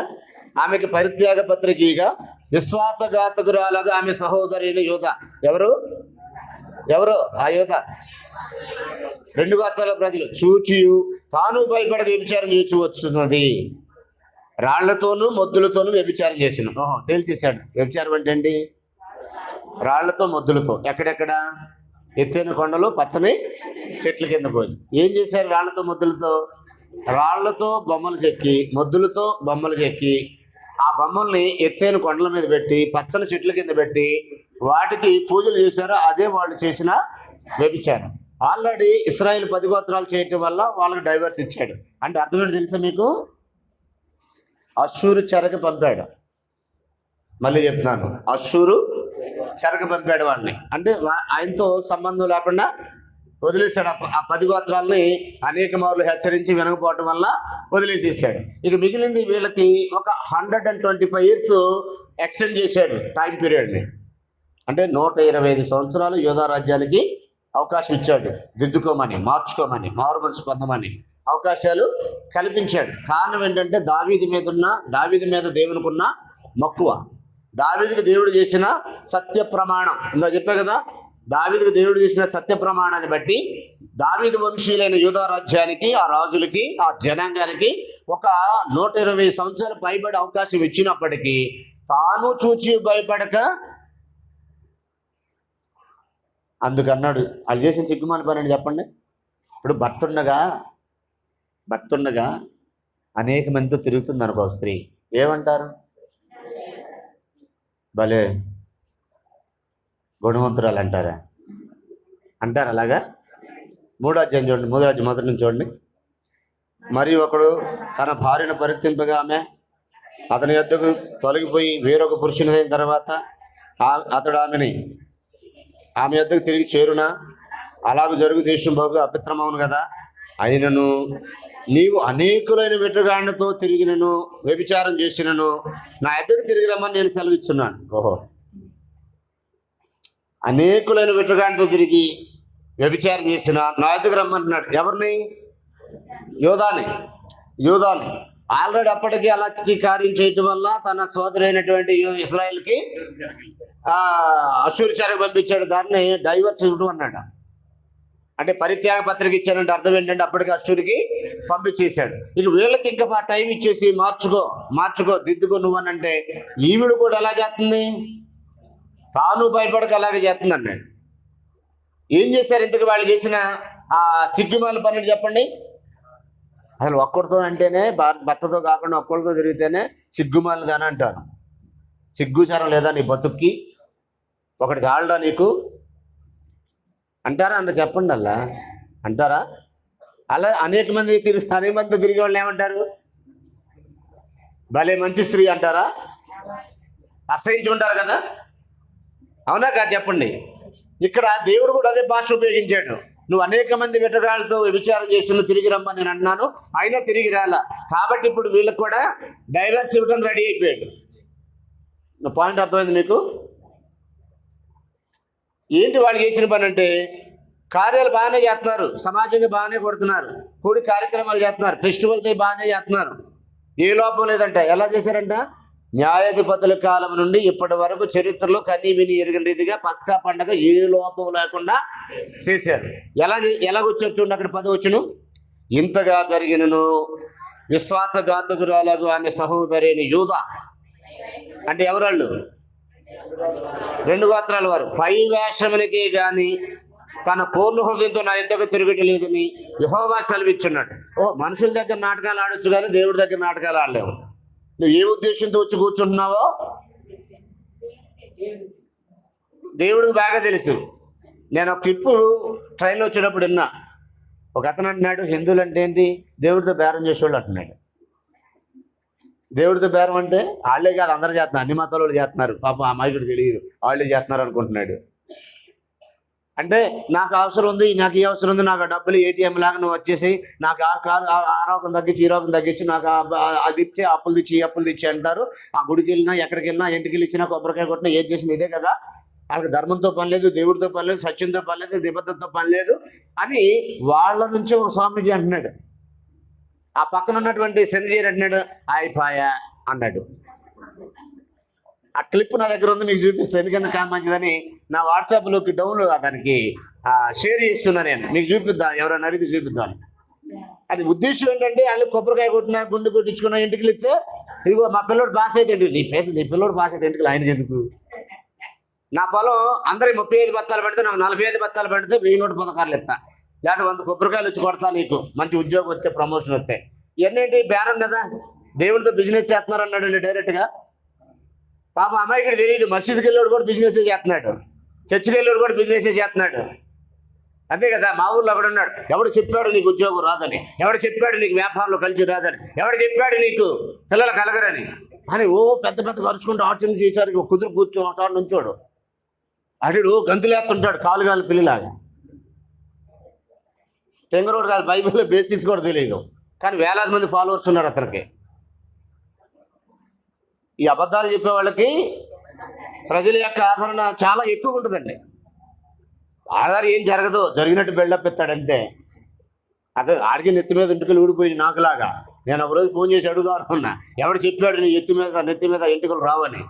ఆడెవడు థామస్ అంటున్నాడు కదా రాజమండ్రిలో, ఒక్క ఇంటికి కూడా పడదు డాడీ అన్నీ చూస్తున్నాడు అంటాడు. ఆడికి కూడా డాడీ అంటే ఆ డాడీ ఎవడో నాకు తెలుసు. వాళ్ళ డాడీ నాకు తెలుసు, ఆడికి తెలియదు కానీ నా డాడీ ఎవడో నాకు తెలుసు, ఆ డాడీ ఎవడో. అర్థమైందా? కానీ విషయం ఏంటంటే నెత్తి మీద ఎంటుకల కోసం యేసుని నమ్మేది. ఉంటే ఎంత ఊడితే ఏంటి, తర్వాత చచ్చాకని మట్టిలో కలిసిపోయాయి కదండి అవి. దానికోసమా యేసు బ్రదర్ అంటే ఎంటుకల కోసం కూడా వచ్చే జనం ఉన్నారా? నెత్తి మీద రాలిపోయి ఎంటుకల కోసం యేసు ప్రభు. అందుకే ఆ భక్తి ఎంత నీచమండి. ఇది నాకు ఆశ్చర్యం వేసింది. హిందువుల్లో కూడా కాస్త వాళ్ళు కూడా ఇలాగ ఆలోచిస్తున్నారు. వాళ్ళు నమ్మింది నిజమరా అబద్ధం తర్వాత పక్కన పెడితే మనకు నిబంధన ఉంది, మనకు చట్టం ఉంది, మనకు ఒక ధర్మం ఉంది, మనకు ధర్మ శాస్త్రం ఉంది, మన ఏదో ధర్మశాస్త్రాలు ఉన్నాయి. ఆ గ్రంథాలు అసలు ఎవడు పట్టించుకోవట్లేదు. ఎవడు దాన్ని వెళ్తున్నాడు. దేవుడు అంటే ఆ వ్యాపారం కోసమే. అదే హిందుత్వం అనేది మాట్లాడాడండి. ఇప్పుడు ఇశ్రాయేల్ ప్రజలు కూడా పై వేషానికి ఆయన దగ్గరికి వస్తున్నారంట. యోధా జనాంగం పై వేషానికి ఆయన దగ్గరికి వస్తున్నారు, హృదయపూర్వకంగా ఆయన దగ్గరికి రావట్లేదు. ఏంటి అసలు సమస్య అని మనం ఆలోచన చేస్తే వాళ్ళ యోధా రాజ్యం కానీ ఇజ్రాయెల్ రాజ్యం కానీ హృదయపూర్వకంగా దేవునికి లోపట్లేదండి. పండుగలు మాత్రం బ్రహ్మాండం చేస్తున్నారు. మీకు తెలుసా పండుగలు చేసేవాళ్ళు ఎక్కువ మంది పాపులని? ఒకసారి యెషయా గ్రంథం చదువుతాను చూడండి. పాపులు ఏంటంటే పండుగ చేయటం అనుకుంటారా? ఇప్పుడు వీళ్ళు ఎవరు? ఏ లోపం లేకుండా పాపం ఏ లోపం లేకుండా పసకా పండుగ చేసిన వాళ్ళు ఎవరండి? వ్యభిచారం చేసిన వాళ్ళ కాదా? చెప్పండి. వ్యభిచారులేనా? చెప్పండి. యోషియా రాజు కాలంలో పండుగ ఏ లోపం లేకుండా చేశారా? వాళ్ళు ఏమంటున్నాడు? అంతరంగ విరిగిన దేవుడు పై వేషానికి వస్తున్నాడు నా దగ్గరికి అన్నాడు. రాళ్లతో మొద్దులతో వ్యభిచారం చేస్తున్నారు అన్నాడు. అనేకులైన వెట్టుగాడితో తిరుగుతున్నారు అన్నాడు. తిరిగి రమ్మంటే రానన్నారు అన్నాడు. అందుకని నేను వీళ్ళు కూడా డైవర్స్ ఇచ్చేస్తున్నాను అన్నాడు. ఎందుకన్నాడు? అది ఎంత ఒకసారి మనం ఆలోచన చేస్తే అంటే వ్యభిచారులు కూడా ఆత్మ సంబంధంగా వ్యభిచారం అనే మత్తులో ఉండి కూడా దైవభక్తి పేరట దేవునికి పస్కా పండుగ చేశారా? చెప్పండి. యెషయా గ్రంథం 1వ అధ్యాయం, యెషయా గ్రంథం 1వ అధ్యాయం 14 వచ్చింది చూడండి. మీ అమావాస్య ఉత్సవములను నియమకాలములను నేను నాకు హేయములు, అవి నాకు బాధాకరములు, వాటిని నేను సహింపలేక ఉన్నాను అని అన్నాడు. ఇంకా పైన ఒక మాట చూడండి, 13 వచ్చిన ఆఖరి లైన్లో 13 వచ్చి మీ నైవేద్యం వ్యర్థము, అది నాకు అసహ్యం పుట్టించి ధూపార్పణము, దానిని ఎక్కడ తేకుడి, అమావాస్య విశ్రాంతి దినము సమాజ కూటమి ప్రకటన జరుగుతున్నవి. అవేం లాభం లేవు. ఆదివారం రాగానే చర్చకొస్తారు, అదేం సమస్య లేదు. పండగ అంటే అందరికంటే ఒక 500 ఎక్కువ వస్తానంటాడు, అందులో కూడా సమస్య లేదు. ఇంటి పైన స్టారా పెద్దది పెడదాం, రోడ్డు ఎంత ఉందో అంత వెళ్ళి పెడదాం కావాలంటే. ఇంట్లో కూడా పెడదామా? ఇంటి మీద కూడా పెడదాం, కానీ ఇంట్లో బారు మాత్రం పెట్టుకుందాం. ఇంటి మీద స్టారు, ఇంట్లోనేమో బారు. ఇంటి మీద స్టార్ ఉంటుంది, ఇంట్లోనేమో ఫ్రెండ్స్తో బారు. ఆడి పండుగ ఆడి పిలుతాడు, ఈడి పండుగ ఈడు పిలుచుకుంటాడు. ఇంటి మీద చూస్తేనేమో అమ్మో వీళ్ళు క్రైస్తవులు ఏమో అనుకుంటారు. స్టార్లు అవి చూడగానే వాళ్ళ సింబల్ అయ్యే కదా. జీవితం కాదుగా క్రైస్తవులు అంటే ఏంటనేది, సెలవులు సింబలు ఇయే కదా. సరే, ఇక్కడ పాయింట్ ఏంటంటే వీళ్ళు కూడా పరిస్థితి అలాగే ఉంది. రోత బతుకు పాపులు గుంపుగూడిన ఉత్సవం నేను వార్చచాలని అన్నాడు. ఏంటి పాపులు కూడా ఉత్సవాలు చేస్తారా? పాపుల గుంపుగూడి ఉత్సవాలు చేస్తారా? మీకు రహస్యం చెప్తాను. ఆదివారం కుర్చీలు ఖాళీగా ఉంటాయి, వేసిన కుర్చీలో నిండో, కానీ డిసెంబర్ 25 కుర్చీలు మొత్తం ఫిల్ అయిపోయి బయట కూడా కుర్చీలు వేస్తారు. ఎవరి కోసం చెప్పండి? పరిశుద్ధుల కోసం చెప్పండి. ఆ రోజున ఈ రోజు కూడా అలాగే ఉంది పరిస్థితి. ఒప్పుకోవాలండి జోసఫ్ గారు, ఒప్పుకోవాలేనా? ఆ ఎక్స్ట్రా కుర్చీలు ఎవరికి? పాపులకే కదా. సరే, మీ సంగతి కదా, మీరు ఆ విషయంలో కరెక్ట్ అవ్వాలి, ఇంకే విషయాల్లో జాగ్రత్త చూడండి ఒకసారి. సరే, మన పైనకి వచ్చేద్దాం. ఇక్కడ ఇది రాజు ఎలా ఉన్నాడు? బాగున్నాడు, మెత్తన మనసు కలిగి ఉన్నాడు. ప్రజలు ఎలా ఉన్నారు? రాజు చెప్పిన వరకు ఓకే, కానీ అంతరంగం ఎలా ఉంది? అందుకని వాళ్ళు ఏమన్నాడు? జనం ఎవరు? యోధా జనం. వారు చేసిన సిగ్గుమాలి పని ఏంటి? విగ్రహారాధన. విగ్రహారాధన సిగ్గుమాలి పనే. ఒకసారి దినవృత్తాంతాలు 2వ గ్రంథంలోకి వచ్చేయండి, 36వ అధ్యాయానికి వచ్చేయండి. దినవృత్తాంతంలో 2వ గ్రంథం 36వ అధ్యాయం.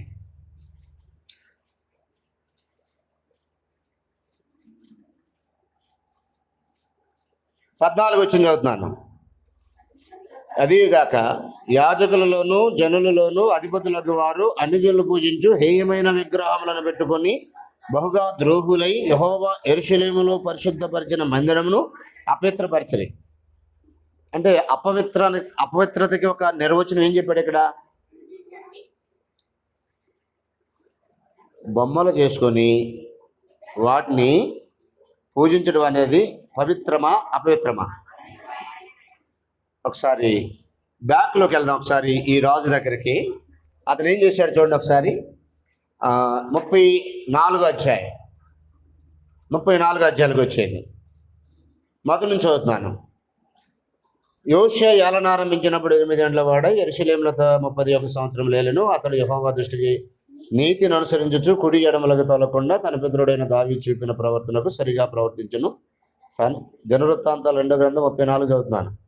తన ఏలుబడి యందు 8వ సంవత్సరమున తానెంకనూ బాలుడై ఉండగా అతడు తన పితరుడైన దావీదు యొక్క దేవుని యొద్ద విచారించుటకు పూనుకుని వాడై 12వ ఏట ఉన్నత స్థలములను దేవతా స్తంభములను పడగొట్టి, చిన్న వయసులో దేవుడు అంటే అంత పిచ్చి చూడండి, దేవుడి మీద అంత మక్కువ చూడండి, చెక్కిన విగ్రహములను పోత విగ్రహములను తీసివేసి యూదా దేశమును యెరూషలేమును పవిత్రము చేయనారంభించను. ఓహో, బొమ్మలుంటే అపవిత్రం, బొమ్మలు తీసేస్తే పవిత్రమా?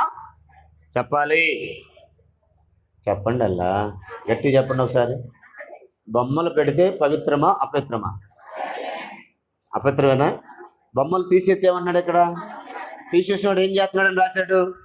పవిత్రం చేయడానికి ప్రయత్నిస్తున్నాడు. వాళ్ళేమో అపవిత్రం చేశారు అవి పెట్టి, ఈయన వాటిని పగలగొట్టి నిర్మూలన చేసి తుత్తునీలుగా చేసి బూడిద చేసి పవిత్రం చేయడానికి పూనుకున్నాడు.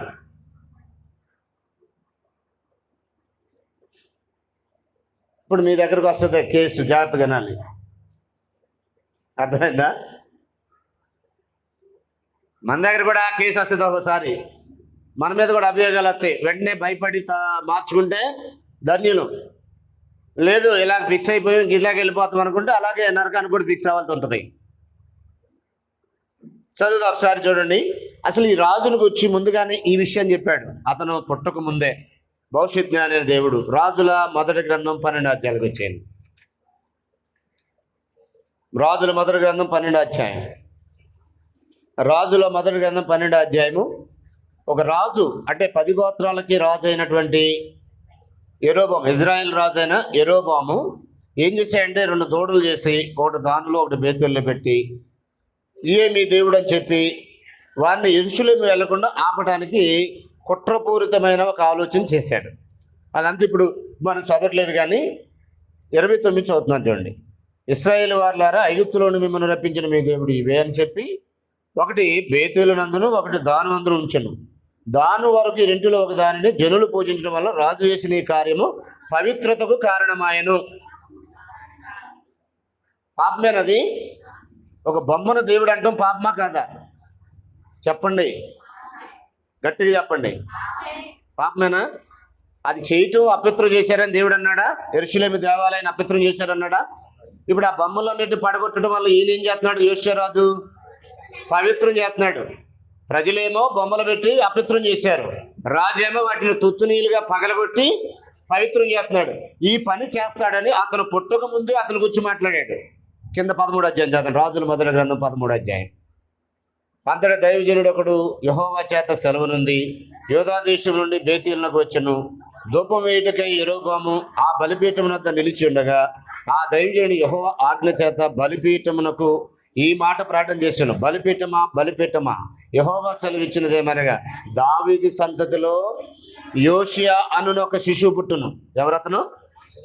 అంటే పుట్టక ముందే ఇతను పుట్టబోయే వ్యక్తిని గురించి, అతను చేయబోయే కార్యాన్ని గురించి కూడా చెప్పేశాడా? ఎప్పుడైతే ఈ ఇశ్రాయేల్ ప్రజల్లోకి ఈ విగ్రహారాధన అనేది ప్రవేశపెట్టబడిందో ఆ రాజు కాలంలోనే ఈ రాజు పుట్టి నువ్వు చేసినటువంటి కార్యాలంతటిని కూడా లయపరుస్తాడు, తగలబెడతారు, తుత్తునీలుగా చేస్తాడని ఒక విషయాన్ని దేవుడు తన ప్రవక్త ద్వారా సందేశం ఇచ్చేశాడు. ఆదిలోనే దాని అంతాన్ని కూడా చెప్పేశాడు. నీకు అర్థమైందా? పాపం చేసిన రోజే స్త్రీ వలన నువ్వు పాపం చేయించావు కదా, స్త్రీ సంతానం వల్ల నేను అంతమంది ఇస్తానన్నాడు ఆదికాండం 3:15. అలాగే ఇక్కడ విగ్రహారాధన ఇజ్రాయేల్ సముఖంలోనికి దేవుని ప్రజలైనటువంటి హెబ్రీలలోనికి ఒక రాజు ద్వారా ప్రవేశపెట్టబడిన రోజే దేవుడు నీ తర్వాత ఒక రాజు పుట్టబోతున్నాడు దావీదు వంశంలో. అతని పేరు కూడా చెప్పేశాడు అక్కడ, యోషియా అని. అతను ఇంకా గర్భంలోకే వెళ్ళాల. గర్భంలోకి కూడా వెళ్ళకముందే ఒకడు పుడతాడు దావీదు వంశంలో, అతని పేరు యోషియా. పేరు కూడా ముందుగానే ఖరారు చేసేసాడు. అతను ఏం చేస్తాడు చెప్తున్నాడు చూడండి ఒకసారి, 2వ వచనం. ఆ దైవజనుడు యెహోవా ఆజ్ఞ చేత బలిపీఠములకు ఈ ప్రకటన చేసిన, బలిపీఠమా యెహోవా సెలవిచ్చినదేమగా దావీదు సంతతిలో యోషియాను ఒక శిశువు పుట్టును. నీ మీద ధూపం వేసి ఉన్నత స్థలం యొక్క యాజకులను అతడు నీ మీద అర్పించును. అతను మనుష్య శల్యములను నీ మీద దహనం చేయను. ఈ బలిపీఠము బద్దలైపోయి దాని మీద ఉన్న బుగ్గి పగిలిపోటే యెహోవా ఇచ్చు సూచన అని చెప్పి ఆ దినమున ప్రవక్తల సూచన ఒకటి ఇచ్చాను. కాబట్టి దేవుడు అతను పుట్టక ముందే అతను ఏం చేస్తాడు ఎరిగి ఏ విషయాన్ని అయితే ప్రవక్త ద్వారా చెప్పించాడో ఆ విషయాన్ని అతడు దైవ గ్రంథం చదవగానే దాంట్లో ఉన్న విషయాలు కట్టుబడి మోకాళ్ళుని కన్నీరు గార్చి మెత్తన హృదయంతో దేవునికి మొరపెట్టి బట్టలు దించుకొని ఆ విషయాన్ని ఎలాగైనా గ్రంథంలో ఉన్న విషయాలు స్థాపించాలని పూనుకున్నవాడు రాజు. ఆ రాజు కాలంలో ఉన్న ప్రవక్త ఇర్మియా, ఆ రాజు కాలంలో ఉన్న ప్రవక్త జెఫన్యా. ఈ జెఫన్యా కాలంలో ఏం జరిగిందంటే, సిగ్గుమాలిన జనులారా కూడి రండి అని ఎందుకు అంటున్నాడు ఇప్పుడు చెప్పండి? వాళ్ళు చేసిన సిగ్గుమాలి పని ఏంటి? ఇప్పుడు మనం కూడా యేసు బొమ్మ మరియం బొమ్మ మన ఇంట్లో ఉందనుకో, మన పరిస్థితి ఏంటి చెప్పండి? నేను పర్టికులర్ పలానాలో అని చెప్పను. మీ ఇంట్లో బొమ్మలు ఉంటే మీకు ఈ విషయం అర్థమైతే ఇంటికి వెళ్ళిన వెంటనే వాటిని ఆ కాలంలో పడేయండి. ఎవరికి మాకు లేత పొయ్యిలు తగలేయండి. ఎందుకంటే పరిశుద్ధుడైన దేవుడు దాన్ని ఆది నుండి ఎంకరేజ్ చేయట్లా. మనకావిడ తలకమాసినుడు చెప్పాడు ఇది యేసుప్రభు బొమ్మని, ఇది మరియమ్మ బొమ్మని. ఆ తలకమాసినుడు మాట నమ్ముతావా లేక బైబిల్ మాట నమ్ముతావా? దాన్ని పెట్టిన వాడు అపవిత్రుడా పవిత్రుడా? పెట్టేవారు పవిత్రాన్ని స్థాపిస్తున్నారా అపవిత్రతను స్థాపిస్తున్నారా? మరి ఈ రాజు ఏం చేశాడు? ఆ అపవిత్రతని పోగొట్టి పవిత్రత చేయడానికి ఆ బొమ్మలన్నింటినీ తీసి తగలబెట్టేశాడు.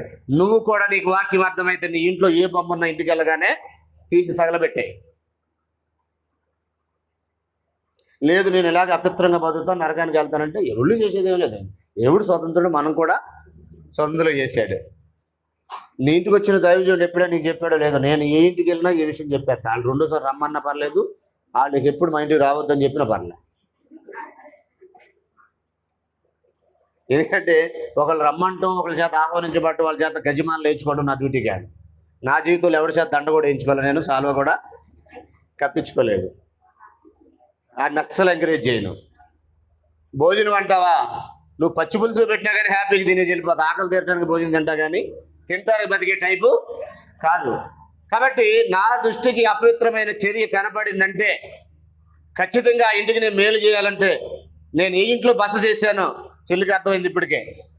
ఆ ఇంట్లో ఉన్న వాళ్ళకి, ఆ చెల్లికే కాకుండా ఇక్కడ ఉన్న మీ అందరికీ చెప్తున్నాను, ఒక బొమ్మను మనం ఎంకరేజ్ చేస్తున్నామంటే అపవిత్రతకి నాంది పలుకుతున్నాం. అది దేవుని దృష్టికి అపవిత్రమైనది. దాన్ని తగలేయటమే పవిత్రత. మీరు పవిత్రులుగా ఉండాలనేది మీ నిర్ణయం అయితే అపవిత్రమైనటువంటి వాటన్నిటినీ తగలేయండి.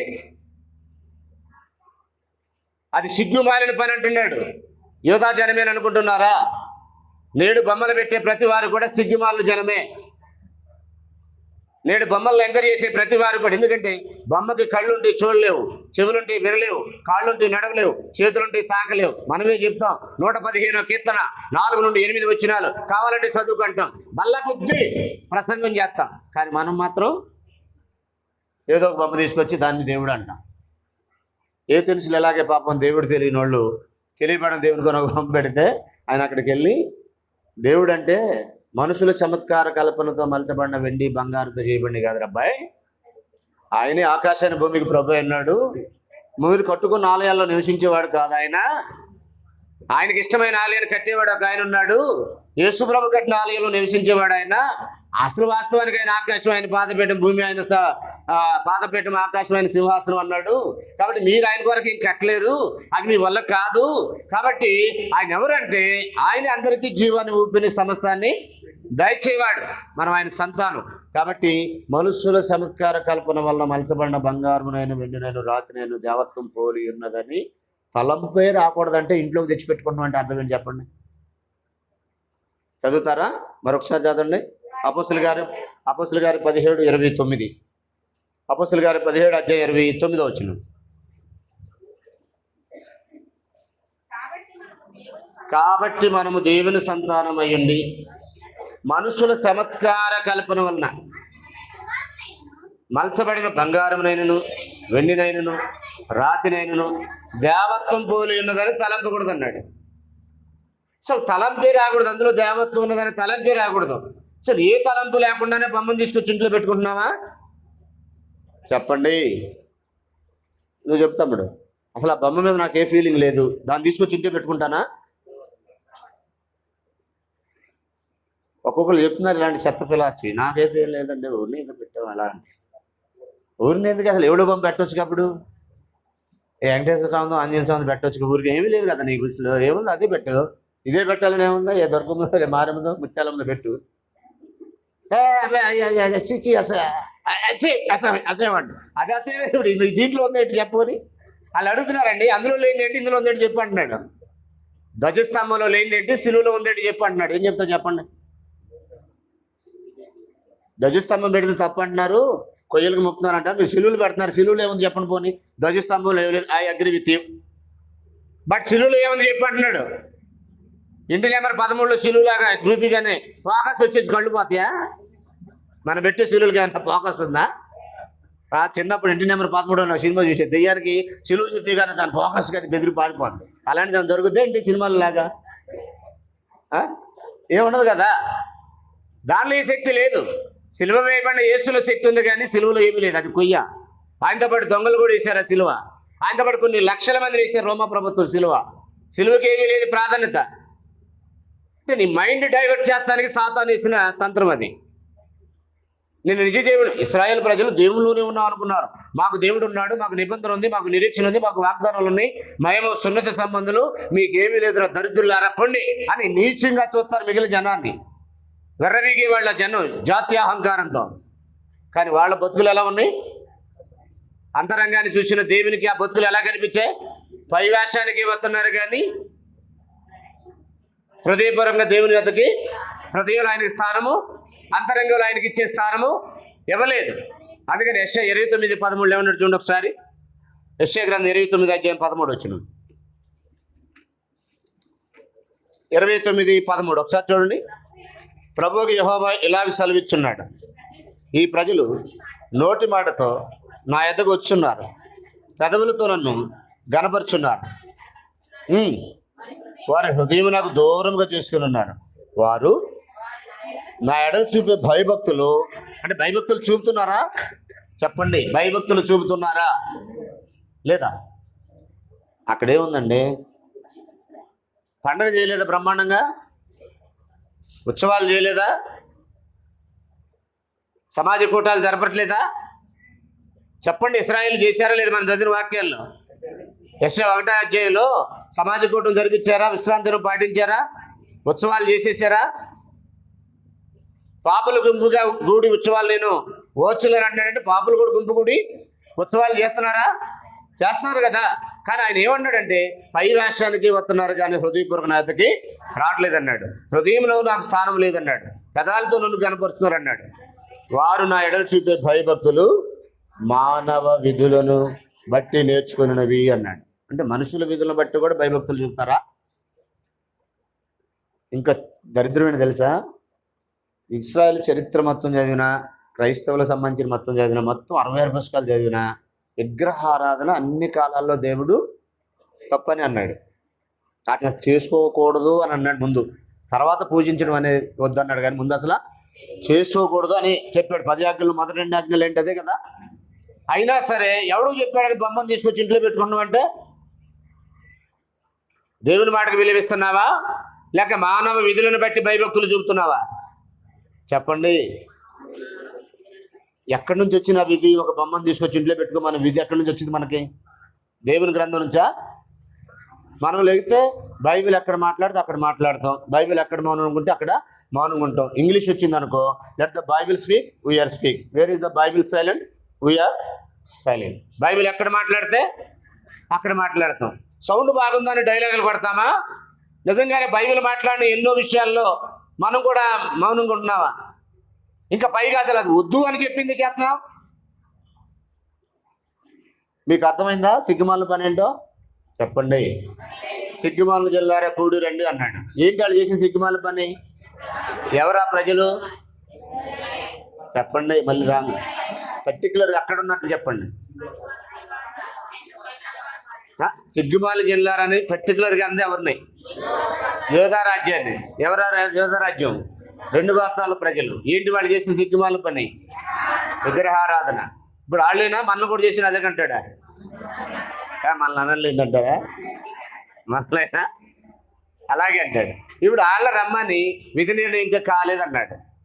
విధి నిర్ణయం అంటే ఇంకా వాళ్ళని ఇంకా బబులోని చెరకి పంపలా. విధి నిర్ణయం ఇంకా కాలేదంటే అర్థం ఏంటి? ఇశ్రాయేలుకైతే అశ్షూరు చెరకి పంపించాలి. వాళ్ళ విధి నిర్ణయించబడింది, అయిపోయింది. దేవుడు వాళ్ళ విధిని నిర్ణయించి మీ గతి తీరపోండి అని చెప్పేసి వాళ్ళని అశ్షూరు చెరకి నెట్టేశాడు. వీళ్ళకి ఇంకా అవకాశం ఇచ్చాడు. మీ విధి ఇంకా నిర్ణయించబడలేదు, విధి నిర్ణయం కాక మునిపే కూడి రండి అన్నాడు. అక్కడ విధి నిర్ణయం అంటే ఏంటి అర్థమైంది మీకు? ముగించే ముందు ఈ విషయం చెప్పి ముగించేస్తున్నాను నేను. మరలా కంటిన్యూషన్లో రాత్రికాల సమయంలో ఇదే పాఠాన్ని కొనసాగిద్దాం. ఓకేనా? మరిన్ని విషయాలు దీనికి సంబంధించి మాట్లాడదాం. విధి నిర్ణయం కాలేదు అంటే ఏంటి దాని అర్థం? ఇంకా మీరు బబులోను చెరకు వెళ్ళలా. మీ సోదరు ఇశ్రాయేలు అయితే అశ్షూరు చెరకు వెళ్ళారు. వాళ్ళ విధి అయితే నిర్ణయించబడింది, మీ విధి ఇంకా నిర్ణయించబడలేదు.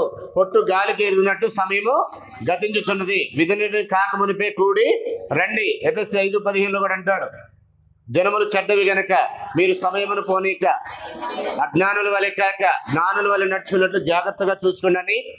జఫన్య ద్వారా ఆనాటి ఇశ్రాయేలుకి ఎలాగైతే పిలుపునిచ్చాడో, పౌలు గారి ద్వారా క్రైస్తవ్యానికి కూడా పిలుపునిచ్చాడు. నేటి క్రైస్తవులు కూడా సమయాన్ని వృధా చేస్తున్నవేమో, ఇంకా ఆ సిగ్గుమాలినటువంటి పనుల్లోని నిమగ్నం అయిపోయేవేమో. గతించిన కాలమే చాలన్నాడు. పేతురు మొదటి పత్రిక 4వ అధ్యాయంలో ఏమన్నాడంటే, అన్ని జనుల యొక్క ఇష్టం నెరవేర్చుటకు గతించిన కాలము చాలు, వాటిని కాపే. ఎవరిష్టం ఇది? మన ఇంట్లో బొమ్మలు వస్తున్నాయంటే చెప్పండి, ఎవరి దగ్గర నేర్చుకున్నాం? చెప్పండి సార్. అనిజల దగ్గర కాదు, చెప్పండి. అనిజల ఇంట్లో బొమ్మ ఉంది, మన ఇంట్లో ఇంకో బొమ్మ ఉందండి, అంతే కదా. బొమ్మలు తేడా.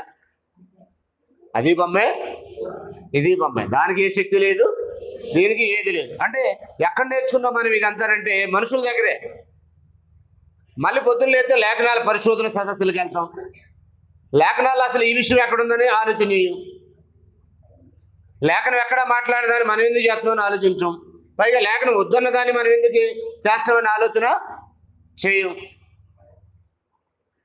అక్కడ ఏదో మనం లేఖనాలు బాగా పరిశోధించేటట్టు, వాటి ఏదో బాగా మనం స్టడీ చేస్తున్నట్టు, వాటిని ఏదో మనం బాగా అవపోసన పెట్టినట్టు. అంతేనా తమ్ముడు? ఒకసారి చూడండి, ఒకసారి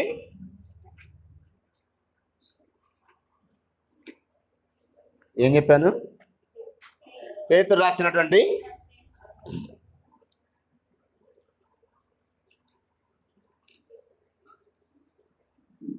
1:14 చూడండి ఒకసారి.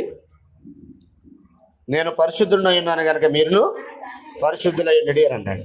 సో మనం ఒక విషయం చాలా క్లియర్గా ఆఖరికి ఏం గ్రహించాలంటే, మన దేవుడు పరిశుద్ధుడు కనుక మనల్ని ఏమని ఎదురు చూస్తున్నాడు? పరిశుద్ధులుగా ఉండాలని ఎదురు చూస్తున్నాడు. ఆయన సిగ్గుమాలిన పని అని చెప్పింది దేంటంటే పర్టికులర్గా అక్కడ ఇశ్రాయేలు చేస్తున్న విగ్రహారాధన. మనం కూడా ఒకసారి చెక్ చేసుకోవాలి. గ్రంథం చెప్పిన దానికి భిన్నంగా ఏదైనా చేస్తున్నామా? అనునిత్యం పరిశీలన చేసుకొని మనం దానికి భిన్నంగా కాకుండా దానికి అనుకూలంగా చేయడానికే ప్రయత్నించాలి. నేను ఎంతమంది స్ట్రాంగ్గా నిర్ణయం తీసుకుంటారో నాకు తెలియదు, కానీ పౌలు ఒక ప్రాంతానికి వెళ్ళినప్పుడు వేలాది రూపాయలు ఖరీదైనటువంటి ఆ పాండిత్యానికి సంబంధించిన పుస్తకాలను తగిలేశారు. సత్యదేవుని వైపు తిరిగినటువంటి మాంత్రికులు విలువైన పుస్తకాలని తగిలేశారు. మనం కూడా అలాంటి ఒక తీర్మానాలు జీవితంలో తీసుకోవాల్సినటువంటి అవసరం ఉంది. ఓకేనా? ఇప్పుడు మీకు క్లియర్గా అర్థమైంది అనుకుంటున్నాను. సమయాన్ని వృధా చేయకండి. 4 అధ్యాయాలు చెప్పాడు కదా, అన్ని జనుల ఇష్టం నెరవేర్చకూడదని పేతురు మొదటి పత్రికలో. ఇంకా డేంజర్ ప్రమాదమైన పరిస్థితులు ఒకటి ఉన్నాయి అన్నాడు. అది చూడండి, తిమోతికి రాసిన 2వ పత్రిక 3వ అధ్యాయం అనుకుంటా, ముగించేద్దాం. తిమోతికి రాసిన 2వ పత్రిక 3వ అధ్యాయం 1వ వచనం. అంత్య దినములలో అపాయకరమైన కాలములు వచ్చునని తెలుసుకునము. ఏలనగా మనుషులు స్వార్థప్రియులు, ధనాపేక్షులు, బెంకిమలాడువారు, అహంకారులు, దోషకులు, తల్లిదండ్రులకు అవిధేయులు, కృతజ్ఞత లేని వారు, అపవిత్రులు. అపవిత్రులు అంటే ఇంతకుముందు ఏం చూసాం మనం? చెప్పండి. విగ్రహారాధన అపవిత్రమేనా? అపవిత్రత అనే దానికి చాలా ఉన్నాయి. అందులో ఒకటేంటి? విగ్రహారాధన కూడా. చదువుదాం కింద చూడండి. అపవిత్రులు, అజితేంద్రియులు, క్రూరులు, సజ్జనదేశులు, ద్రోహులు, మూర్ఖులు, గర్వాంధులు, దేవుని కంటే సుఖానుభావం ఎక్కువగా ప్రేమించేవారు, పైకి భక్తి గల వారు వలె ఉండి దాని శక్తిని ఆశ్రయించిన వారు ఎందరు, ఇట్టి వారికి విముఖుడవై ఉండము అన్నాడు. ఆనాడు ఇశ్రాయేలు ప్రజలకు ఎలాగైతే ప్రవక్తల ద్వారా ఆదేశాలు జారీ చేశాడో దేవుడు, నేడు కూడా అపోస్తలుల ద్వారా అపవిత్రమైన వాటికి దూరంగా ఉండాలన్నాడు. వాటిని ముట్టకూడదన్నాడు. అన్ని జనుల యొక్క ఇష్టం నెరవేర్చుటకు గతించిన కాలమే చాలని అన్నాడు. కాలాన్ని వృధా చేయకుండా సద్వినియోగం చేసుకోమన్నాడు. ఇలాంటి హెచ్చరికలు క్రొత్త నిబంధనలు మనకు ఎన్నో ఇవ్వటం అనేది జరిగింది. మనము సాయంత్రం ఇదే పాఠాన్ని కంటిన్యూ చేస్తూ మన విధి ఎప్పుడు నిర్ణయించబడుద్ది అనేది మాట్లాడతా. ఇశ్రాయేలు విధి ఎప్పుడు నిర్ణయించబడింది? వారికి ఎన్నో హెచ్చరికలు చేసి అశ్షూరు చెర పంపినప్పుడు వారి విధి నిర్ణయించబడింది. యూదా రాజ్యానికి ఎప్పుడు విధి నిర్ణయించబడింది? తన ప్రవక్తల ద్వారా ఎన్నోసార్లు హెచ్చరించిన తర్వాత ఇశ్రాయేలు రాజ్యం వెళ్ళిన 120 సంవత్సరాల తర్వాత కూడా ఇంకా అవకాశం ఇచ్చినా వాళ్ళు మారకపోతే అప్పుడు వారి విధి నిర్ణయించబడింది. రాత్రికాల సమయంలో నేను చెప్పబోయేది ఏంటంటే, ఈరోజు నా విధి నిర్ణయం ఇంకా జరగల. ఎప్పుడు జరుగుద్ది, మన విధి ఎప్పుడు నిర్ణయించబడుద్ది అనేది రాత్రికాల సమయంలో నేను మాట్లాడతాను. శ్రద్ధగా ఉన్న మీ అందరికి కూడా వందనములు సమర్పిస్తూ ముగిస్తున్నాను. మీ అందరికి కూడా వందనం.